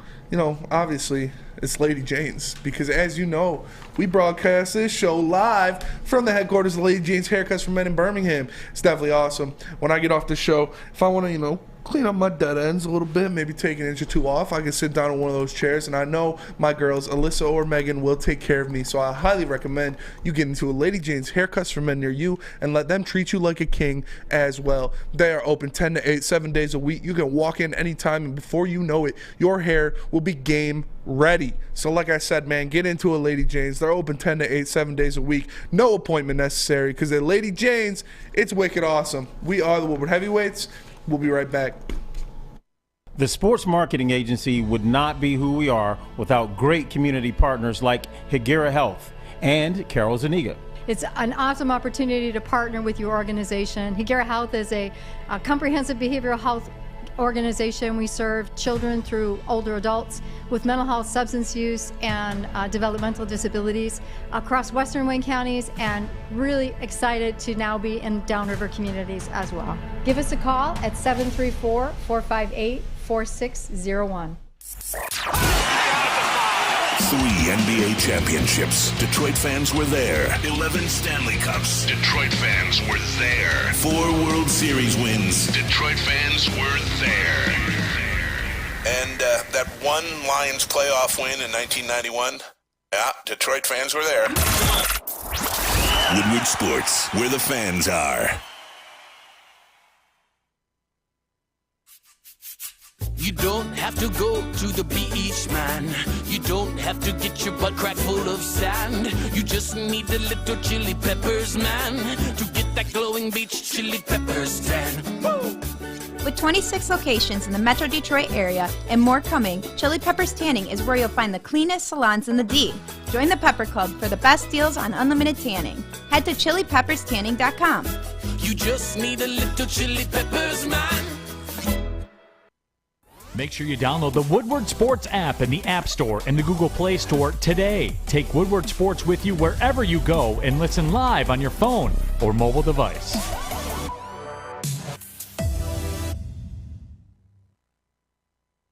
OddsShare.com is the #1 site for your game day bets, play-by-play updates, live scores, and the best price on every game from multiple sports books. Guys, I tell you this every single day in and day out. If you're gambling with your money, be smart and maximize your odds at OddsShare.com. OddsShare.com. Check them out. Trading. What up, though? Welcome back to the Woodward Heavyweights. I'm your boy Eazy, joined by my man Spinmo Rex. Hello. Young Sus in the TD booth. Hi. And the Wiener keeping the hand down this time, so no, there's no accusations going the around. 1s and 2s. Can I break the fourth wall and just tell them the feat you just accomplished? Yeah, go for it. I'll let you go for it. Yeah, so we're about 20 feet? 20 feet? More? Way more than 20 feet. 20 feet? Maybe 20 yards. Like, that's way more. 20 yards? Easy 20 yards failed to the bathroom? If you guys don't know what we're talking about, during the break. Yeah, I'll go with 20. Immediately. 20 feet, dude. Okay. Yeah, it's 20 feet from me to that wall. You're right. That's fair. 20 yards? Yeah, about 20 yards, I'd say. It's 15 yards away. No, I'm just kidding. Spinny had to go PP, all right? During the break, he came back just in time. Just in time. Made it. I'm a man of my word. Yeah. And, I got out there, got the job done, drained the main vein, and now we're good to go. Incredible. All right, mate. This next topic you put in the prep. I did. And I like it. I had questionable quarterback list is a thing of mine. And you remind me that, Brian Hoyer's on the schedule for us now, too. The questionable quarterback list has got a lot more questionable in these next upcoming matchups. We've got Geno Smith of the Seattle Seahawks, Brian Hoyer of the New England Patriots, and Cooper Rush of the Dallas Cowboys. All backups. Well, I guess technically Geno is the starter for the Seattle Seahawks, but their quarterback room is made up of backups, so it is what it is. Questionable quarterback, Spinny. Yeah. Can I guarantee wins against these guys? Guarantee's a strong word. I don't know if you can guarantee wins against anybody in the NFL. It's you expect to win. Yeah. You expect to go out there because you have a superior advantage at quarterback. You're going up against, like I said, or like you said, Geno Smith, Brian Hoyer, and Cooper Rush in your next 3 games. So this should be something where Goff proves his $30 million tag. So crazy. If you're a $30 million quarterback, you can't go out there and lose to guys like this, to guys of this caliber. Yeah. You can't let that happen as the quarterback. Mm-hmm. You need to go out there and assert your dominance. Be an alpha. Did you wash your hands? Yeah, I did. Smell good. I'm smelling my break. No, I'm good. I always wash my hands. I ain't dirty. I'll be smelling good. But you got to go out there as the guy, as the $30 million guy, and prove that you're better than this caliber, which I think he will. Yeah. Which I think we will win these. I kind of want to say we're going to win all 3, but like I said, it's the NFL. 2 of them are on the road. It's tough. Well, they're very winnable games. They're very winnable games. 100%. I don't know. Dak may be back by that time. Maybe. But I'm keeping it a buck with you, man. And I was trying to get Malcolm to hint to this, but also I'm a Detroit Lions fan. I want us to win games, so I didn't want him to expose the game plan they have for Geno Smith. But I want him to hint to what did they learn from the Jalen Hurts experiment? Because Geno's not Jalen Hurts, but he could definitely run on you. You know what I'm saying? That's one of his qualities he has. It's probably his best quality as a quarterback. You know what I'm saying? Is escaping that pocket and running downfield. And obviously we heard, you know what I'm saying, they're not going to necessarily put a spy on him, but that is the one thing that does concern me. And I get one reason of it is from preseason, and it's as preseason. You know what I'm saying? Maybe I shouldn't be counting that, but we had the Marcus Mariota experiment. And Desmond Ridder, too, by the way. They both ran all over us. I think Marcus Mariota is better than these 3 guys. Yeah, I'd say so for sure, without question. Yeah. But still, nonetheless, a running quarterback is what I'm getting to. Marcus Mariota, Desmond Ridder. Then you start the beginning of the season with Jalen Hurts. And every single one of those experiences were bad ones. You know what I'm saying? You weren't confident in what you saw from the defense. Now, I get, part of that is preseason, and part of that is a guy who looks tremendously better than he was the year prior, Jalen Hurts. Almost looking like an MVP candidate at this point. But he's probably number 2. Makes me a little nervous, though, seeing, knowing that Geno can do that stuff to us, and having the experience against, who's the back? PJ Walker. PJ Walker. You know what I'm saying? We're looking at these backup quarterbacks we gonna eat. Mm-hmm. But PJ Walker embarrassed us, bro. He did, but that was different. Much different offense. That was different. Much different defense. Different regime. Much different team. So Brian Hoyer has been in New England. That's Bill B's boy. That's Bill B's boy. Boys with Billy B. Yeah, for sure. But he's still Brian Hoyer. He got an opportunity to start in Cleveland after Brian he performed Hoyer, with Bill again, Belichick. one of the most impressive careers Bill I've ever seen in my entire life. You said what? Brian Hoyer, one of the most impressive careers I've seen in my entire life. Dude's still getting checks. Yeah. He's not that old, though, I feel like. It's crazy, Michigan State, I guess I could say, running backs we've produced and maybe a few defensive players. But backup quarterback is, Michigan State's, it's a niche. You know what I'm saying? That's their niche. That's what they're good at. 36. It's like you need a pizza, you go see Freddie down the street. You need a backup, you go see Michigan State in East Lansing. They got you. You said how many years? 36. 36. Oh, he's Brian Hoyer. Yeah, he's been in the league for 36 years. No, he is 36 years old. He got drafted in 2009. Okay. So he's been in the league for over a decade. Dude is still cashing checks. That is dream goal. Dream job. Be a backup quarterback in the NFL for 14 years. Sign me up, bro. Cash checks. I'm telling you, backup quarterback is the best job in the history of the planet. Backup quarterback in the NFL. Unless you're a backup kicker. No, because you get paid more as a backup quarterback.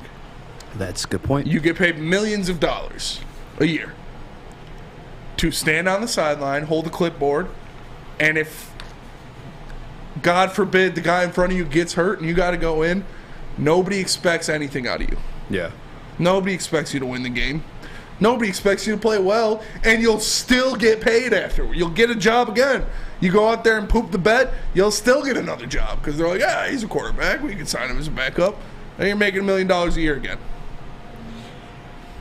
Yeah, no, backup quarterback's the best job in the NFL. You're 100% right. Best job in the world.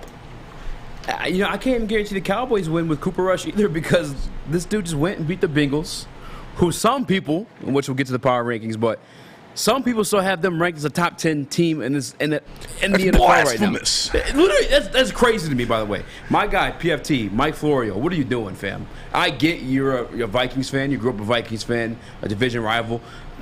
And maybe you had a couple sour experiences from Barry. What is it with you, man? First, you're trying to you start this agenda for the Detroit Lions to sign Baker Mayfield, who's looked like hot garbage, by the way. Yes, he is. That's what he is. Ta-da! He's a worse Jared Goff. That's another guy on his way to backup quarterback, and I don't think he can handle it. I don't know if Eagle can even handle it. I bet he'd rather be out the league than sit as a backup to somebody else. I mean, you saw that quite clearly, you know what I'm saying, in the Cleveland situation. He's a loser. Right. You're a loser, buddy. Doing all that. Jared, he does have one of the coldest, sports moments. When he waved the flag and planted it. That was dope.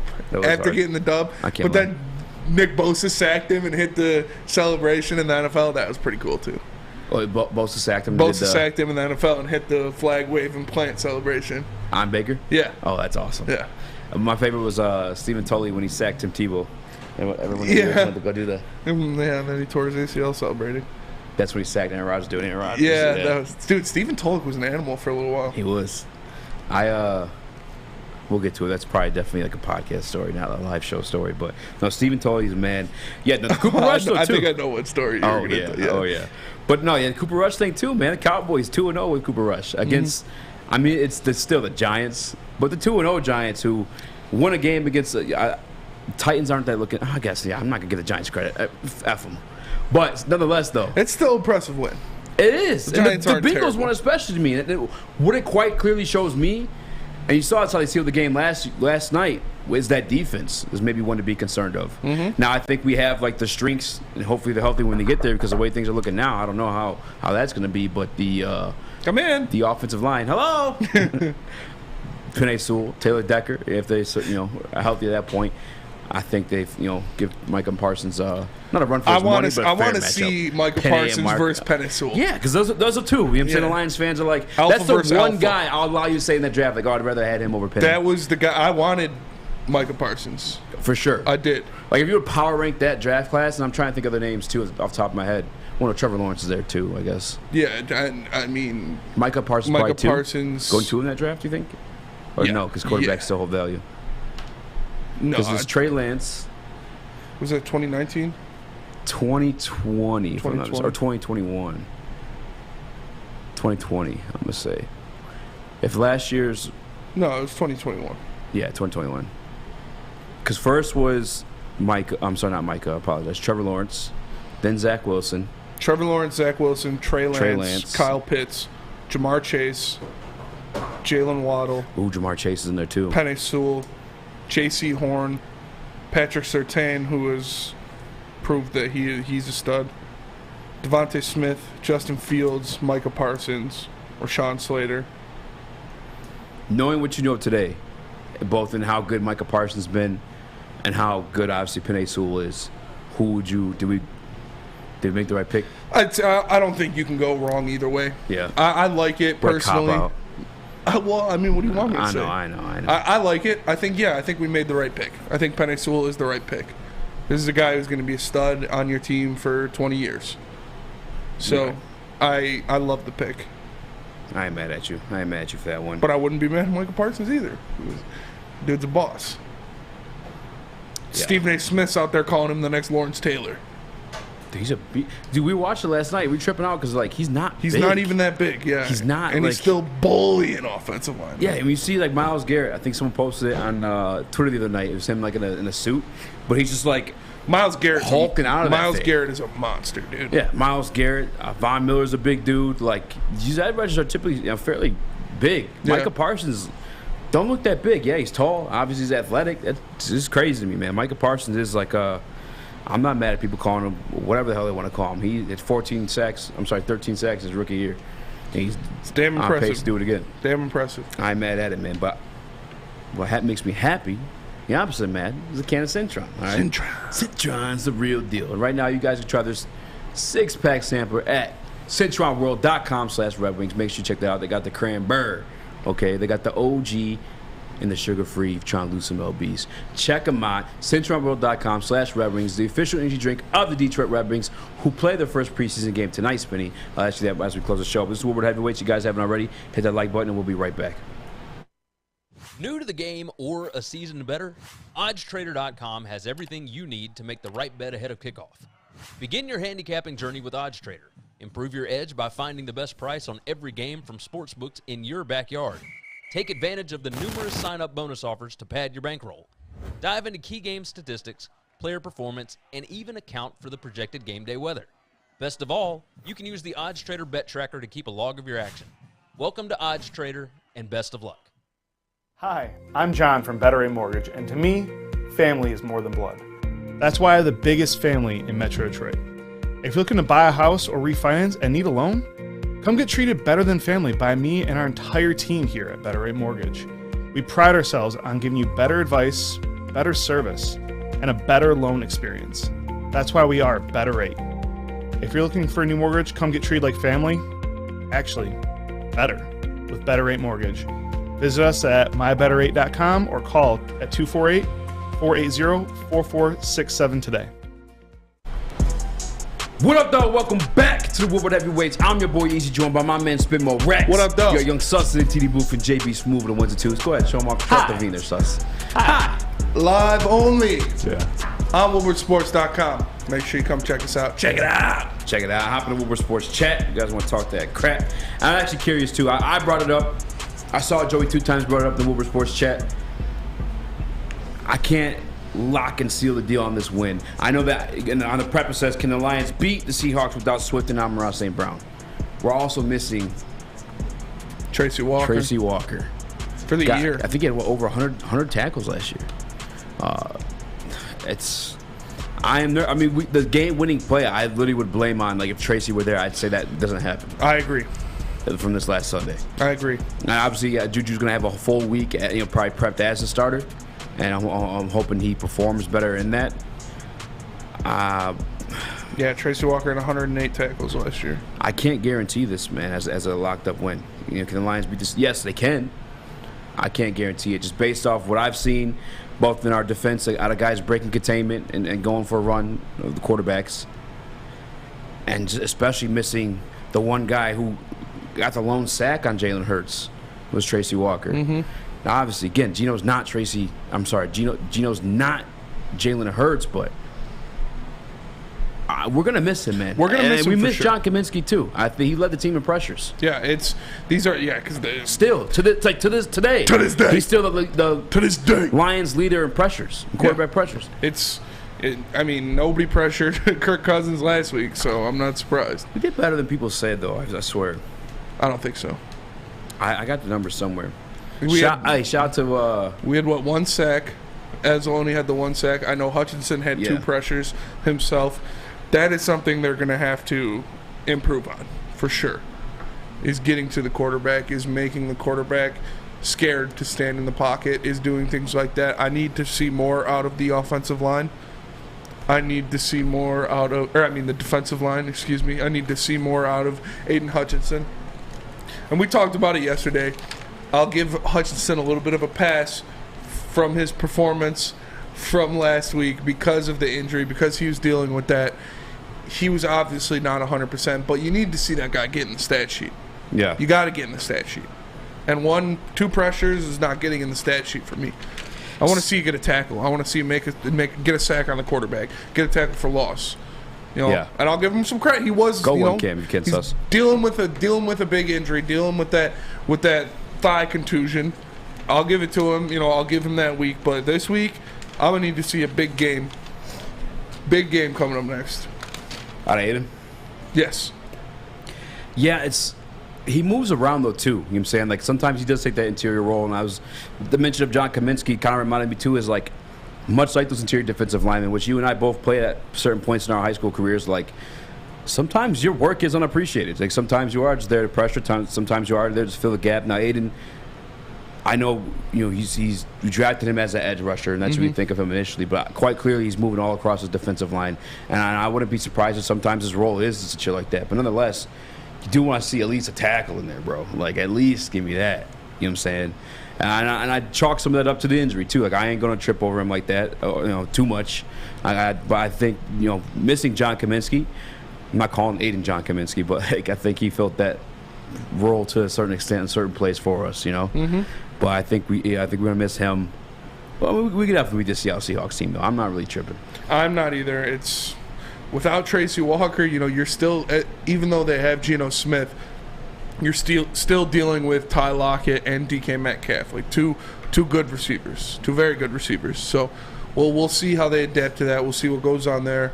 But I do expect the Lions to go out there, bounce back. They're at home. They're coming off a tough loss. Dealing with these, and defense is going to want to play for Tracy. Defense is going to want to go out there and show out for him. So I expect the Lions to win this one. Much like, and I can't use this as my point of emphasis of why I believe they'd win, and I could only throw it out there maybe even as a fan, but they gotta have a little extra motivation in there, much like they did in that Eagles game that I know ultimately resulted in a loss. But the Seattle Seahawks game was nasty, and they kept punching too. You know what I'm saying? It scored 50 points, I think it was, isn't it? Mm-hmm. 50 points, which I was on my drive in the other day, and I was thinking damn. We really did have a lot of games where the opposite team, if we would have scored 20 points, we would have won. How do we end up still being, allowing the second most points in the league? And then you look at the Eagles game, 40 points there, 44. You look at the Bengals game, 40 points there. And you look at the Seattle game, 50 points there. I mean, that more than makes up for 3 extra games there, splitting those scores in half alone. Yeah. You know what I'm saying? It's that's where it come from. But a little extra motivation from this defense, I got to assume, man. And another thing, too, obviously, we lost to Seattle last year, but we had Tim Boyle in, and I feel like it was competitive at times. This one's at home. Obviously, a home crowd. Hope you guys show out, man. You heard how Rodriguez said that, the Vikings experience was dope, which I'm not going to lie, their stuff is kind of lit. But, we got to make it cooler here, guys. It's got to be, consistently what it was. I know game 1, we really, shocked him and took him back. I remember messaging him about that experience, and, I just hope we continue that, man. I want Detroit to be one of those things, but with that, we need to win games. Yes. We want people to still show up and spend their money. Yeah, I expect the Lions crowd to show up and show out. I expect them to be the Lions crowds that we've seen before, because this is a very winnable game. This is something that people will want to go and watch. We need it. We need the 12th man, brother. It's, go out there, support the team, because it does make a difference. It really does. Not only does it energize our guys, but it causes trouble for the opposition, because they have to have have to listen, have to feel that those plays coming in, have to get that snap count down. And we talked about how much that affected the Eagles' performance. They had a couple false starts. They had a couple pre-snap penalties. We talked about that game last year where they had a couple false starts and a couple pre-snap penalties because that Lions crowd was rocking. So I expect the Lions fans, the Lions fandom to come out in full force. Full force. Lions fans. Gino only has around like 14, 16 yards in the season rushing, actually. Yeah, he's not. He hasn't been. No. Yeah. He's kind of clumsy. Like. Yeah. He's kind of clumsy. Did you ever buy into him? Like, even when he's with the Jets? He's supposed to be like the guy? I never really bought into him. Me either. He didn't really give us much to buy into at the start even.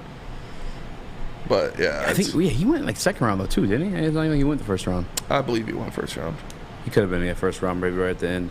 I got to double check on that one. But, yes, 100% we could beat this team. I think we face a fairly healthy Vikings team with those guys like limited and injured. And we still able to put up on them. I told you, Josh Reynolds had nearly 100 yards.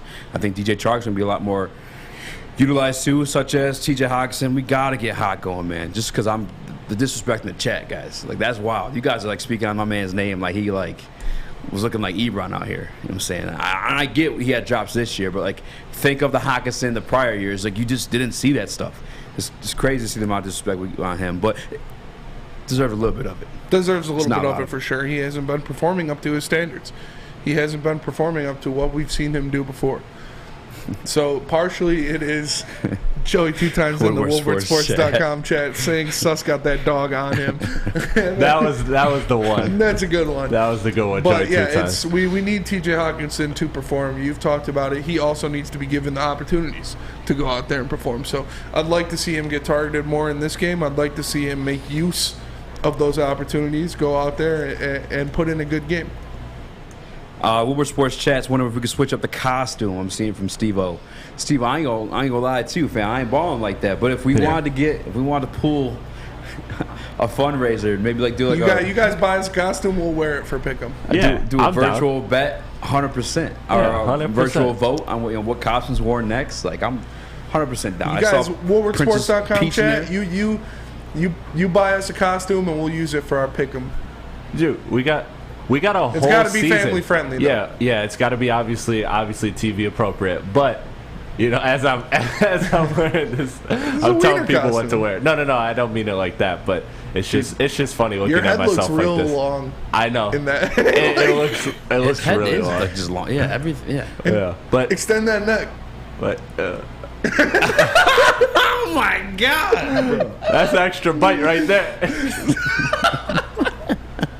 Good Lord. But I would say, we got a long season, so honestly, if people were getting us a couple costumes, we could each week just switch it up. You know what I mean? Yeah. I know why you were trying to wear the hoodie within that thing.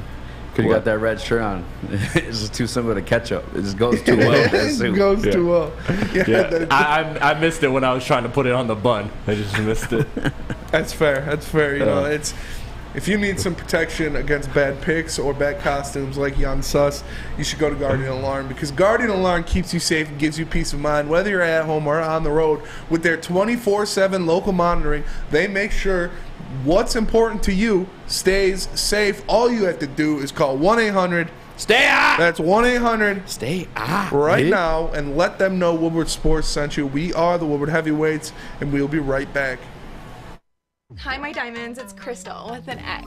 You want to get hot and perfect like me? Here's my super easy routine. Drink at least a gallon of water before you wake up. Attach a weight to everything in your house. Sell your car and just sprint everywhere. Scream when you exhale. Don't follow Crystal with an X. Do your own thing at Planet Fitness with tons of equipment and free fitness training in our clean and spacious clubs. Join now for just $10 a month and cancel anytime. It's a great day to get some Centron in your life. Okay. There it is. Centron, here we go. Gotta grab the cranberry. Oh wait, it's 2 for $4. Gotta double up with the classic as well. Centron World, baby. Centron, available at select Kroger's, and if you wanna know how, go to @CentronWorld.com. You get dope like me. You know what? Why wait?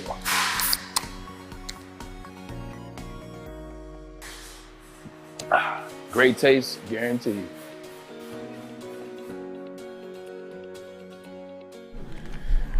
Big Frog in Novi is giving out a free Woodward Sports t-shirt. That's right, a free Woodward Sports t-shirt all month long. All you got to do is go to Big Frog Novi today. They'll print you out that shirt on spot. They got the shirts now. But if you want a free Woodward Sports t-shirt, just go to Big Frog Novi. Tell them we sent you. They'll print you out one on the spot. So go check them out or visit them online at bigfrog.com/Novi.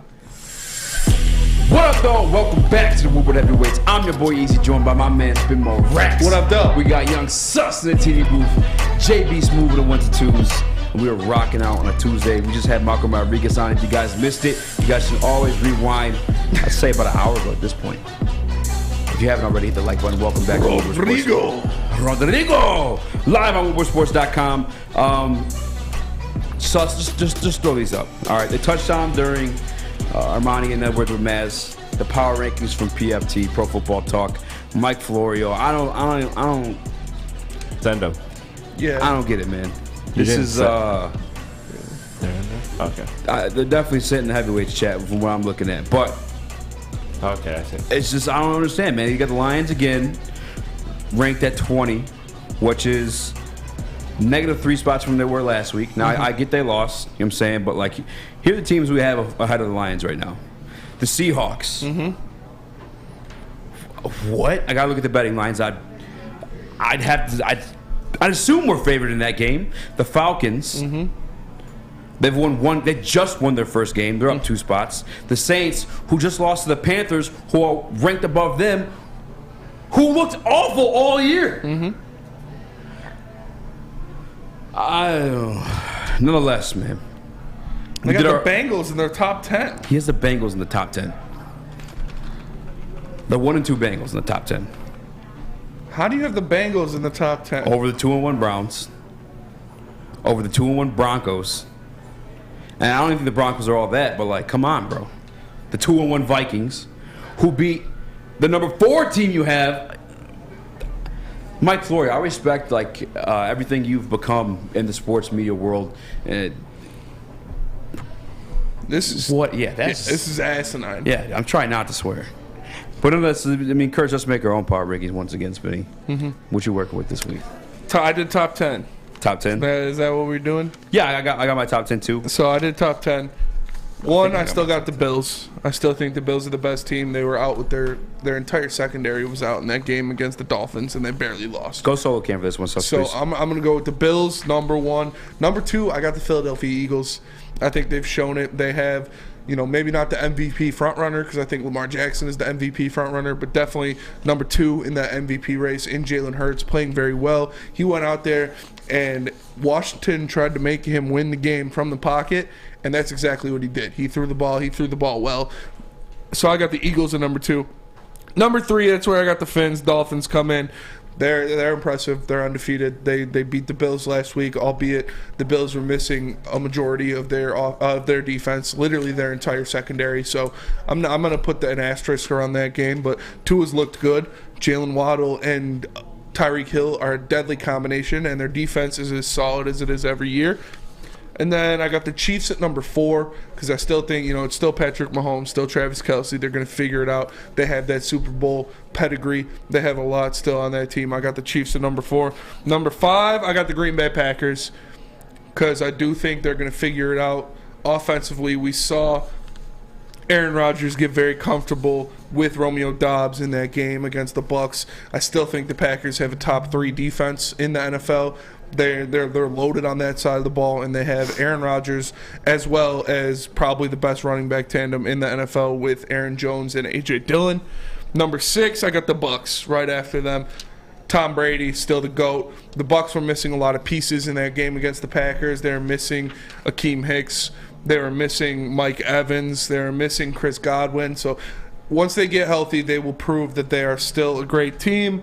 After that, I got the Ravens at number 7. Like I said, Lamar Jackson is a man on a mission this year. Ravens, you guys messed up bad. Because if you're going to want to pay this guy now, you're going to have to pay him a lot of money. Because it looks like he's on his way to win his 2nd MVP of the NFL. Do you think the Ravens are better than the Packers at this point? No, I think the Packers are a little deeper. So I gave the Ravens a little. I got the Ravens at 5, only because the team they lost to is like the one team that took out like the. You know what I'm saying? Yeah. Like the loss on their record, I feel like has. I think like. I don't know. I think the Packers are a better all-around team than the Ravens. I think they have a little bit better defense. I think they have a better running back room. Yeah. And they're both kind of lacking wide receivers. Yeah. But yeah, I'm not mad at that. You want to know how much of a hater I am? Where'd you put the Packers? Well, I mean the Packers are 6 for me. Okay. I was looking for. I'm sorry, I misplaced my sheet. God, those 2 folders messed me all up. But I put the Eagles 1 over the Bills. Which honestly, I'm not really even mad at. Like I think the Eagles beat the Lions. They got to be number 1. Exactly. That's my logic. Exactly. No, I'm kidding. No, no, but they've been deadly. And honestly, like for real, you think the Dolphins are better than the Eagles? Just right off the top of your head, real quick. No, I got the Eagles at number 2. Yeah, I think I got the Eagles number 1, and I only put the Dolphins. Man, I still got the Bills over actually the Dolphins in my power rankings. I know they just beat. I got them. Bills number 1. Yeah, but and like the other realistic situation too is like. Dolphins faced their entire backup secondary. Yes. Not a single starter was in that secondary for them, and they're also missing Ed Oliver too. And they won by 2 points. Mm-hmm. Where it could, one situation they probably would have kicked the field goal if Josh Allen hadn't slipped up on receiving the snap, and obviously the play where their offensive coordinator went ham. He was pissed. But dude.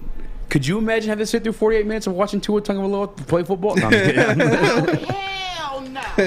No, he was pissed, man. I felt that. That's actually was my real life reaction to that 3rd and 1 call. Mm-hmm. I was irritated. That and when they scored too, obviously the Vikings on us. I'm sorry, I interrupted you at 7. Your 7 was Ravens. Yeah, 7 I got Ravens. I think like I said, Lamar Jackson is on his way to winning MVP again. It's a very explosive offense. The guy cannot be contained. Mark Andrews, arguably the best tight end in the NFL. And then number 8, I got the Rams. Me too. The Rams, I think there's so much talent on that team still. I think Stafford will eventually get it right, and they'll start rolling again. Number 9, I do have the Broncos. I think Russell Wilson will get it right. I think that offense will turn into something. This looks so bad. They look so bad, but I expect them. The defenses look really good, though. But I don't know if they look. I feel like the offense looked more bad than the defense looked good. And I expect that offense to get right. I do. I expect that offense to start clicking because I like Javonte Williams a lot. I'm not the biggest Russell Wilson fan, but I respect him for what he is. And then at number 10, I got the 49ers because I still think they have one of the best defenses in the NFL. You got Jimmy G, plug and play. This is a guy that's gotten you to Super Bowl before. So I think you're overranking the Broncos and the 49ers. Yeah. Other than that, I'm not mad at your top 10 at all. Just to me, man, that game was just so offensively, I think we used the word yesterday, putrid. Yes. I couldn't, it was so bad. I really felt like I was tripping a little bit. Also two fantastic defenses out there. But when you watch the game though, there weren't even plays like that. You're great defensive play. It was drop balls, tip balls. You know what I'm saying? It was just Russell Wilson had a couple of them where. And I'll credit Russell Wilson too. By the way, those Sunday night announcers were talking like haters, bro. They were shitting on Russ every single opportunity they got. That was blowing my mind a little bit. I don't know. They were mad when they scored the touchdown there. They're probably future fans. Probably, bro. That'd be funny as hell. Hey, JB, is your mic working out? You still under the sea? Oh, you're under the sea. You're under the sea. Damn, man. I was trying to see what you're looking at. To round out my top 10, I had the Rams 8, the Vikings 9. And again, I don't know if the Vikings truly are a top 10 team, but they did beat the Packers, and they are 2-1. So, threw them in at 9 and at 10. I actually put 2 names here because I was still trying to decide, but I got Cowboys initially scratched out and put the Jaguars, actually. Jaguars, I can see. Cowboys, I don't have faith in. Yeah. Well, and some of it, too, is that's the other part we do these power rankings. Are you doing it, as is, I think right? I think it's a little bit of both. Yeah. I'm doing it from what I've seen, but also, like I said, I expect the Broncos to get better. Yeah. I expect the Packers to have more cohesion. So I have a little bit of both. But I'm not mad about the Jaguars at all. Jaguars definitely deserve to be up there with how they've played. With what they did to one people thought was going to be the best defense in the league. Yeah. In the Los Angeles Chargers, the Broncos went out there and curb stomped them. The Jaguars went out there and curb stomped them. So I'm not mad at that. Doug Peterson's got those boys firing on all cylinders. Trevor Lawrence won Best Hair in the League award by beating Justin Herbert. So, damn, that's pretty close. I don't know who I'd pick. Yeah. Not me. Probably T-Law. Yeah. It's just longer. Yeah. More flow. More flow. You make it more flow work, he automatically wins. No, yeah, 100%. I mean, that. Thank you, JB. JB's like Bumblebee and Transformers. He can't talk, so he speaks to like he's snippets. using the soundboard to talk. We gotta get you some more buttons to press in there, then, man. Lions. I know you didn't get to it, but what do you think they would have fell had you continued on your power rankings? I'd probably have them around 17 to 20. That's why I had them. I think too. I had them at 14 or 15. Yeah. After week 2. And so, yeah, I'd probably put them around 17 to 20. Yeah. I think the teams below us are pretty obvious. I think Carolina should be below us. I think the Jets should be below us. I think man, the PFT, man, having Carolina over has pissed me off. I think the Seahawks and the Falcons should be below us as well. So, yeah, I'd probably have us around 18. All right, would you have us over the Saints?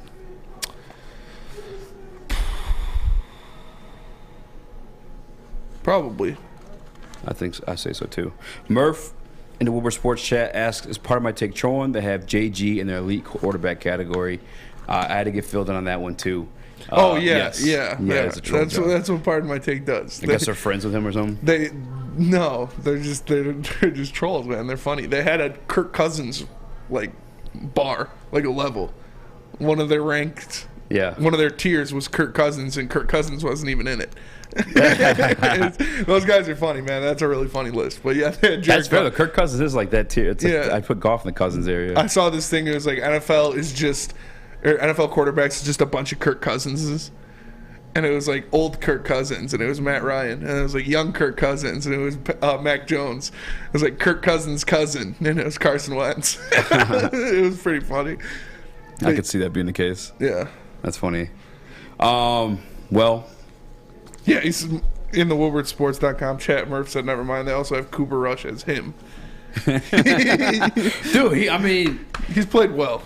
Yeah, I can't sit here and pretend like I've actually watched. I hate the Cowboys. I try not to watch them because I want the NFL to see I know I'm one guy. I'm not gonna affect them like that. But hit him in the pockets.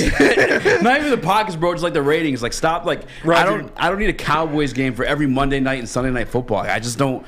They're not good. They're not that sweet to be like that. Roger Goodell's calling Jerry Jones hey, we lost Eazy. He's not tuning in the Cowboys games anymore. We gotta bump you to the 1:00 slate. No, I hate the Cowboys so much. Flex schedule. Flex them. For the Lions prime time. Lions play Sunday Night Football every week. I hate the Cowboys. I hate the Cowboys so much. I do. I really do. But I'll tell you what, there's nothing better than a tailgate rocking on game day. Facts. With all the fun comes some responsibility too, though, Smitty. It's called Host Liquor Liability, and it's important coverage when hosting any high school, college, or pro tailgate.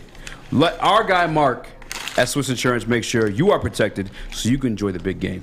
It's Woodward Heavyweights. Hit that like button. We'll be right back. Fellas, let's be honest. We like things to be easy. We like simple stuff, like sports 7 days a week. We like things uncomplicated, like Lady Jane's Haircuts for Men. Open 10 to 8, 7 days a week. Walk in anytime. Sign in, sit down, watch your favorite team play, and before you know it, your hair will be game ready. Open 10 to 8, 7 days a week. Walk in anytime. Lady Jane's Haircuts for Men. It's wicked awesome. Life is full of hard choices. We're here to make one of life's biggest decisions as simple as possible. My name is Christina Gennari, and for over 20 years, I've helped hundreds of families buy and sell homes. We cover all of Metro Detroit and more, from large luxury homes to starter homes. We will work hard to make sure that you get the home of your dreams. So if you're in the market today or even thinking about buying or selling in the future, make the obvious choice. Christina Gennari, the obvious choice in real estate. Visit us at soldchristina.com today. For a limited time only, all new burgers and loaded fries are back at Big Boy, and I didn't get a chance to make it down there for the broadcast, so I didn't get me some of those baked potato fries, but I'm going to go get some. I'm going to go get some today because they got all these new stuff. it's not just the Slim Jim, it's the Big Jim. The chili cheese is such a tease. And guess what else is new? The bacon blue. Woo, How about blue. upgrading those fries? They got the chili cheese fries, the nacho fries, and those things that I want so bad. So bad. Those baked potato fries. Baked potatoes. So satisfy those taste buds Satisfy 'em. at Big Boy. At Big Boy. Yep. What up, though? Welcome back to the Woodward Heavyweights. I'm your boy Eazy, joined by my man Spin Morax. What up, though? We got Young Sus in the TV booth. The winners of the week at the NFL Sunday Pick'em. Dude, yeah. It's all right. Embrace it. Yeah. JB dying. JB on the ones and twos, and we were rocking on Tuesday. I had to squeeze a little bit of basketball in here, Spinny. Okay. Because the season's upon us. I know that Young Sus is a giant Pistons fan. I know you're a big basketball guy. I am. I'm just a big guy in general, but I'm also like basketball. JB, are you a big basketball guy? Yeah. This one is actually like particularly interesting to me, and I don't know that anyone else has covered it like this, but our guy Sada, which we were trying to get on the show, we're still working on that. He's had like a long documented beef with Killian Hayes. Ever since he's been drafted, he's thought the boy was cheeks, and if we're being quite honest, in terms of like draft position, Sada might have an eye for talent because Killian hasn't lived up to that pick yet. He has not lived up to that pick yet. They're talking about. He's got some things he does well. His defense is fantastic. His playmaking is fantastic, but doesn't put the ball in the bucket. Nonetheless, still part of this Detroit Pistons team. Mm-hmm. And one piece I feel like could be like, I don't want to say key piece, but definitely a role on this team as a defender and like a revival guy. I'm saying to get you going. Key piece off the bench for sure. For sure, especially on defense. Cade Cunningham's birthday was this past weekend. All right, so Sada got the guys together for a surprise birthday party. But like if you're Killian, right, and like this is your teammates that you know, blood, sweat, tears, like you go to war with these guys per se, on a basketball court at least, and they're hanging out with the guys just dogging you, and rap songs on Twitter, and every single chance he gets is not a good look, fam. No, he wasn't there. Killian, Killian was he was not invited. Yeah, clearly. I don't know if he wasn't invited. I don't want to say No. Sada came out and said he wasn't invited. Yeah. I think we got to grab it from like 2 days ago if you can still find it in their Sus. But yeah. I'm pretty sure Sada threw it together. Okay, that makes sense. If Sada put it together, a little bit more sense. I can understand why Killian was invited. You know, I'm not putting too much into this. You know, they're still boys. I'm not saying this is a relationship, but like he was. How do I even put this? One of our guys in the back was dating that guy's ex, or he's dating his ex, some situation like that. And I was like, what? I can't do that. I can't bring this guy in here now because like they have that whole little weird situation. So like your teammates should be doing this, no? Come on, dog. Your teammates should have your back, but again, nothing against Sada. Like that's the homie, but like I don't know, man. That's just weird. Is it really that? You think it's that big of a statement? Kind of weird, yeah. I mean, like you're supposed to be your boys. This guy is like publicly like bashing you. I think you even put it like in a song as like a bar, like as a roundabout way about calling a guy a bitch. You know what I'm saying? Like you blank us off, you Killian Hayes or something like that. I feel like there's a bar somewhere. I don't know. It's tough, man. It's definitely we'll see. I don't think Killian saw this as a slight. I don't think any of the Pistons did it as a slight. Yeah. You know? They're all fans of Sada Baby. Sada Baby's a fan of them. I see nothing wrong with it. If he wants to throw the party, invite them. He doesn't have to invite anybody he doesn't want to, and he chose not to invite Killian. So, Sada, dude, Sada's funny, man. Sada's the man. Sada is the man. He obviously, Sada used to hoop too. I guess he had a couple of like offers. Man.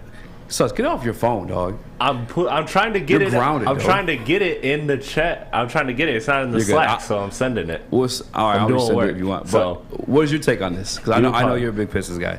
Apologize first, please. I'm not apologizing to you because it's in there.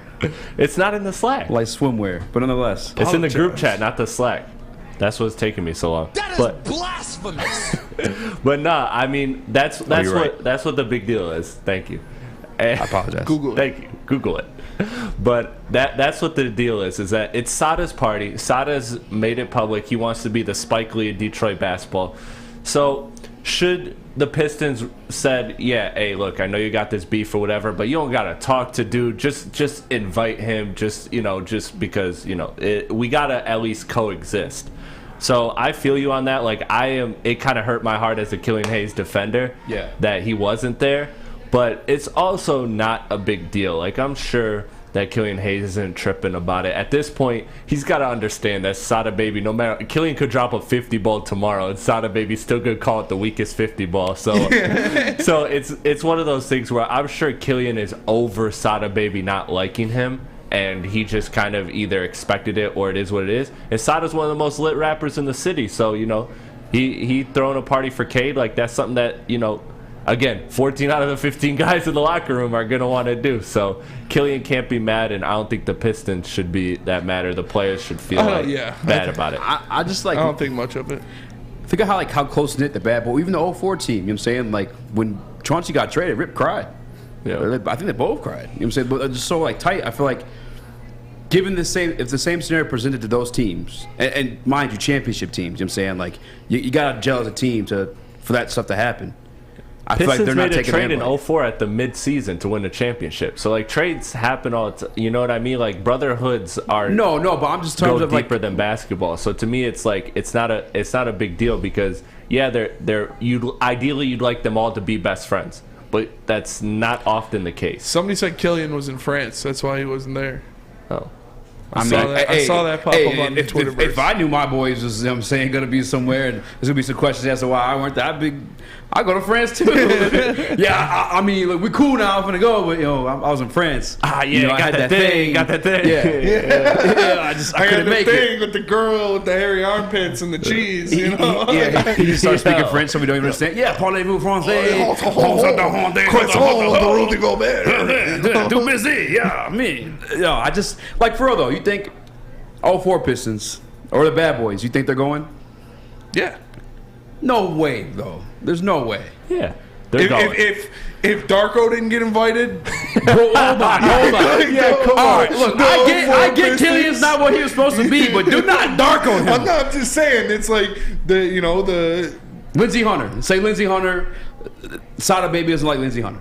Yeah. All right, but Big Ben, Rashid, Chauncey, they get the invite. They're still pulling through? Yeah. Yeah, 100%. Get out of here. Sheed is going by himself. Yeah, for sure. Oh, yeah, Sheed's going by himself, and if Sheed's going, the starters are going. If the starters are going, Darvin Ham's going. Like, Darvin and Sheed were close. Like, there's a lot of, that's just part of life, man. You can't have, like, a whole group of people that all perfectly get along with everybody. That's just not real. I'm sure they're grown up enough to handle it. Yeah, for sure. Yeah, I hope that, at least that. Yeah. Plus, I mean, maybe it's like more of like a motivator for him. I mean, I don't know, man. I don't think Sada Baby motivates Killian. No, not at all. And, if you're looking to get motivated to possibly buy or sell a home, all you got to do is contact Michael Phillips, because whether you're a player or a fan, helping you buy, sell, or invest is Michael Phillips' top priority. Being in the game for 23 years makes Mike the #1 option for anyone. If you have real estate needs, call Mike Phillips at 313-403-0011. It's Michael Phillips, game on. It took exploring 50 different formulas and hosting countless taste tests, but we believe Gypsy Vodka is the smoothest vodka on the market. Don't believe us? Ask the owners. We're Mike and Adam Kazanowski with High Five Spirits Distillery. We're in close to about 1,200 locations throughout Michigan. We wanted to create a brand that was geared more towards freedom, love, adventure, and at the end of the day, we really wanted to tell a story that inspired other people to take risks, follow their dreams, whatever that might be. Hey, it's Scott from the Bet Show. It's Tuesday. What does that mean? Well, that means we're going to try to make your fantasy team better. So come join us over there at the Woodward Bets YouTube page at 4:30 as we talk some free agents and maybe some trades that you should look at making. And also, you got to get over to that App Store and download oddstrader.com. It's got live scoring, play-by-play updates, and the best place to check all the odds of sports books right in the palm of your hands. But hey, let's get back to those fun coupons. Listen, I'm rolling Aaron Judge to hit a home run tonight. Tonight's the night. Big night tonight for Aaron Judge. He gets it done. 2-1 odds. Let's roll. oddstrader.com. Woodward Bets. Check it out. 3 NBA championships. Detroit fans were there. 11 Stanley Cups. Detroit fans were there. 4 World Series wins. Detroit fans were there. And that one Lions playoff win in 1991, yeah, Detroit fans were there. Woodward Sports, where the fans are. What up, though? And welcome back to the Woodward Heavyweights. I'm your boy Eazy, joined by my man Spinmore Rex. What up, though? We got Young Sus in the TV booth on the 1s and 2s. JB Smooth, we've shorthandedly solved your audio issues temporarily, and you missed the whole entire show. Yeah, I know. What's some takes you couldn't get in and you want to get out? What's some blasphemous stuff that we said you want to call out? Well, I know we're about to get into this MSU thing in a minute, but I think the Lions wide receivers, I think this is a DJ Chark week, if anything. I think he'll definitely step up. So hopefully that'll go over well with them. But other than that, yeah, Ben Johnson, I'm still keeping him around. I still got confidence in him. It's just DC just has to have confidence in him. Yeah. I will say that. But at that 3rd and 1, yeah, I would have ran the ball. I can tell his mindset, what he was trying to go with. He just wanted to be, that big swinging, out there on the field. But, it's 3rd and 1. Be smart, man. Run the ball. For sure. Yeah, 100%. What about the Killian stuff? Actually, spin it to the way I asked, the 04 Pistons and the Bad Boys. You think they're going to that party? Yeah, they're going to that party. Killian, I'm sorry, man, but look, I don't know Sada personally. Just trying to defend a fellow light skin out here. It's not going my way. I know, like I said, I don't know Sada personally, but if he's the same way he acts during the interviews and his videos, yeah, he probably not inviting you for a reason, bro. I'm just saying. It's fair. All right, man, how to get JB's take, man? I felt bad. He got him in there under the sea every time we turned on the mic. Under the sea. Under that sea. But you already talked about the Michigan State stuff. I'm sure that pains you to bring back up. I don't care. We can talk about it if you want to talk about it. We also have the Lions pass rush stuff too. Both are like let's talk about Lions pass rush. Okay. Because I said there's a little bit. It was there more often than not. No, I can't say that. But there was 18 for sure. Kirk Cousins dropped back 41 times. I think it was like 27 or 41 attempts. I just feel like we're being like hardcore fans with that assessment there. You know what I'm saying? Like we just one of those like scenarios. You're like, just throw it or just sack them. Like it's one of those things you just automatically turn on and turn off. But no, I mean they were there. I mean there's a. Think back to the game real quick. Everybody listening, and Spinny and JB and even you, Chris. There was a couple times on Liam specifically, I remember just visually, you know what I'm saying, him rushing Kirk Cousins. And I'm like, damn, look at his big ass looking like a bowling ball out there chasing down Kirk Cousins. But I think shout out to my guy, by the way, Detroit Lions Fan Cave podcast, my guy Cade, hit me with that PFF login. And I was able to look today, 18 pressures. I know Aiden had 2 of them, and I got a couple quarterback hits too. I'll grab the numbers from that one, Spinny. But you're actually in the camp. You said there wasn't a pass rush. I'm curious what you got to say. Yeah, it's so I don't know what factors into this, but ESPN had us as a team the 29th best in pass rush win rate. Yeah, at 35%. So we know he was only sacked once. Yeah, the pressures are good, but I need to see a little bit more. I need to see them getting him off the spot. I need to see them getting him on the ground and making plays. And yeah, it's it's not as easy as it sounds, but we invested a lot into that defensive line. And so I expect them to get a guy like Kirk Cousins on the ground at least twice in a game. 100%. Damn, PFF logged me out. I got to get back logged in. Yeah, when I was looking at it earlier, though, it was 18 pass rushes that were pressures that we got on them. 10 times, I believe, we hit the quarterback. These weren't actually sacked. Malcom was in there one time, too. Yeah, man, I just feel like obviously it wasn't like what we saw week 2 against the Commanders. And I think I spoke to this a little bit yesterday, too, though. Like, some of those situations, like, Wentz was running into those, like, sacks, some of those ones. You know what I'm saying? Aiden obviously had that clear view or clear hit that he had, too. But I got to keep it a buck. No, it's not what we want it to be. Aiden is specifically and especially. And I'm hoping a lot of that's due to the injury. Well, I'm hoping so, too. I'm hoping he bounces back against Seahawks and Geno Smith. I'm hoping he goes in there.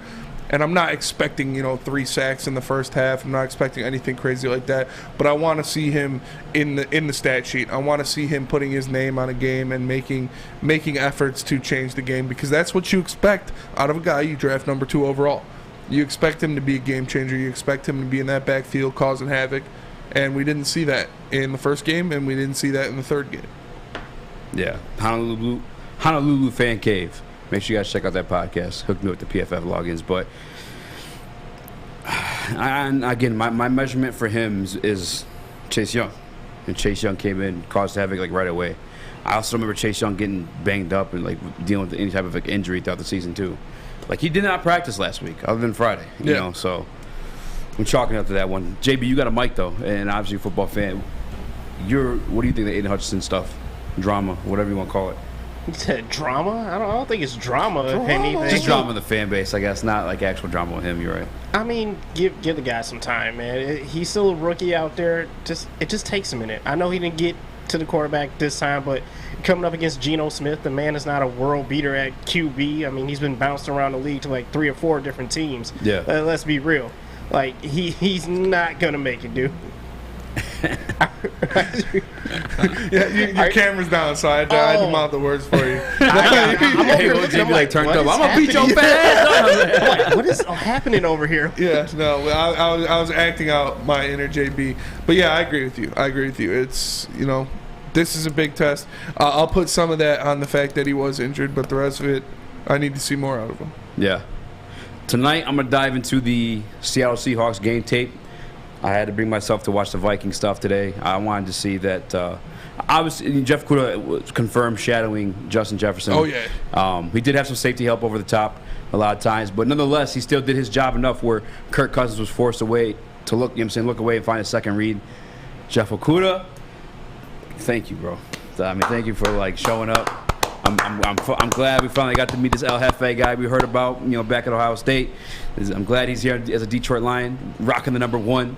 You know what I'm saying? That's a bold statement to rock the number 1, and then for Jamin to come in and we're all high on him, and he'd be like, "Nah, fam, this is my number. I'm keeping this." Yeah, you're not getting number 1. Sorry, buddy. Yeah, he's going out there and showing us. He's clamping guys. He's he clamped Devontae Smith in week 1. He clamped Terry McLaurin in week 2, and now he clamped Justin Jefferson. And he's going to have some more tests. Yep. He's going to go up against DK Metcalf or Ty Lockett in the next game. He's going to have to go up against Stephon Diggs. He's going to see CeeDee Lamb. He's going to go up against Justin Jefferson again, who is going to want some revenge. So we'll see. But Hefe, man, you're out there performing at a high level, and we appreciate it. What do you guys think of the Murph in the Woodward Sports Chat says Hutch conditioning isn't to par of an NFL defensive end? You guys buy into that at all? No, I don't. I don't agree with that.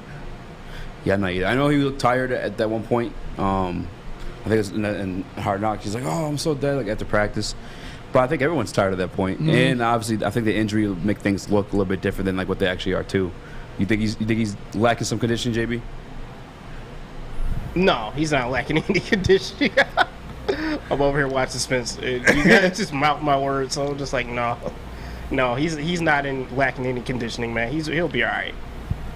Yeah, that's fair. I agree with that. We talked about his motor. They always talk about his motor, his athleticism, the things he does. I don't think conditioning is something that we need to put on the worried list. Hopefully he'll be 100% for next week's matchup against the Seahawks, but we'll have to wait and find out. But that'll do it for us today. We appreciate you guys tapping in and checking out the show. Detroit Red Wings play tonight on WoodwardSports.com. So make sure you tune in to WoodwardSports.com and catch us every day, Monday through Friday, 5 to 7. For this man to my left, the one, the only Speak Easy. For Young Sus, a.k.a. Chris Platty, holding it down in the TD booth. And our boy JB Smooth on the ones and twos. I am Spencer Raxter. We are the Woodward Heavyweights. We'll catch you guys tomorrow. Peace.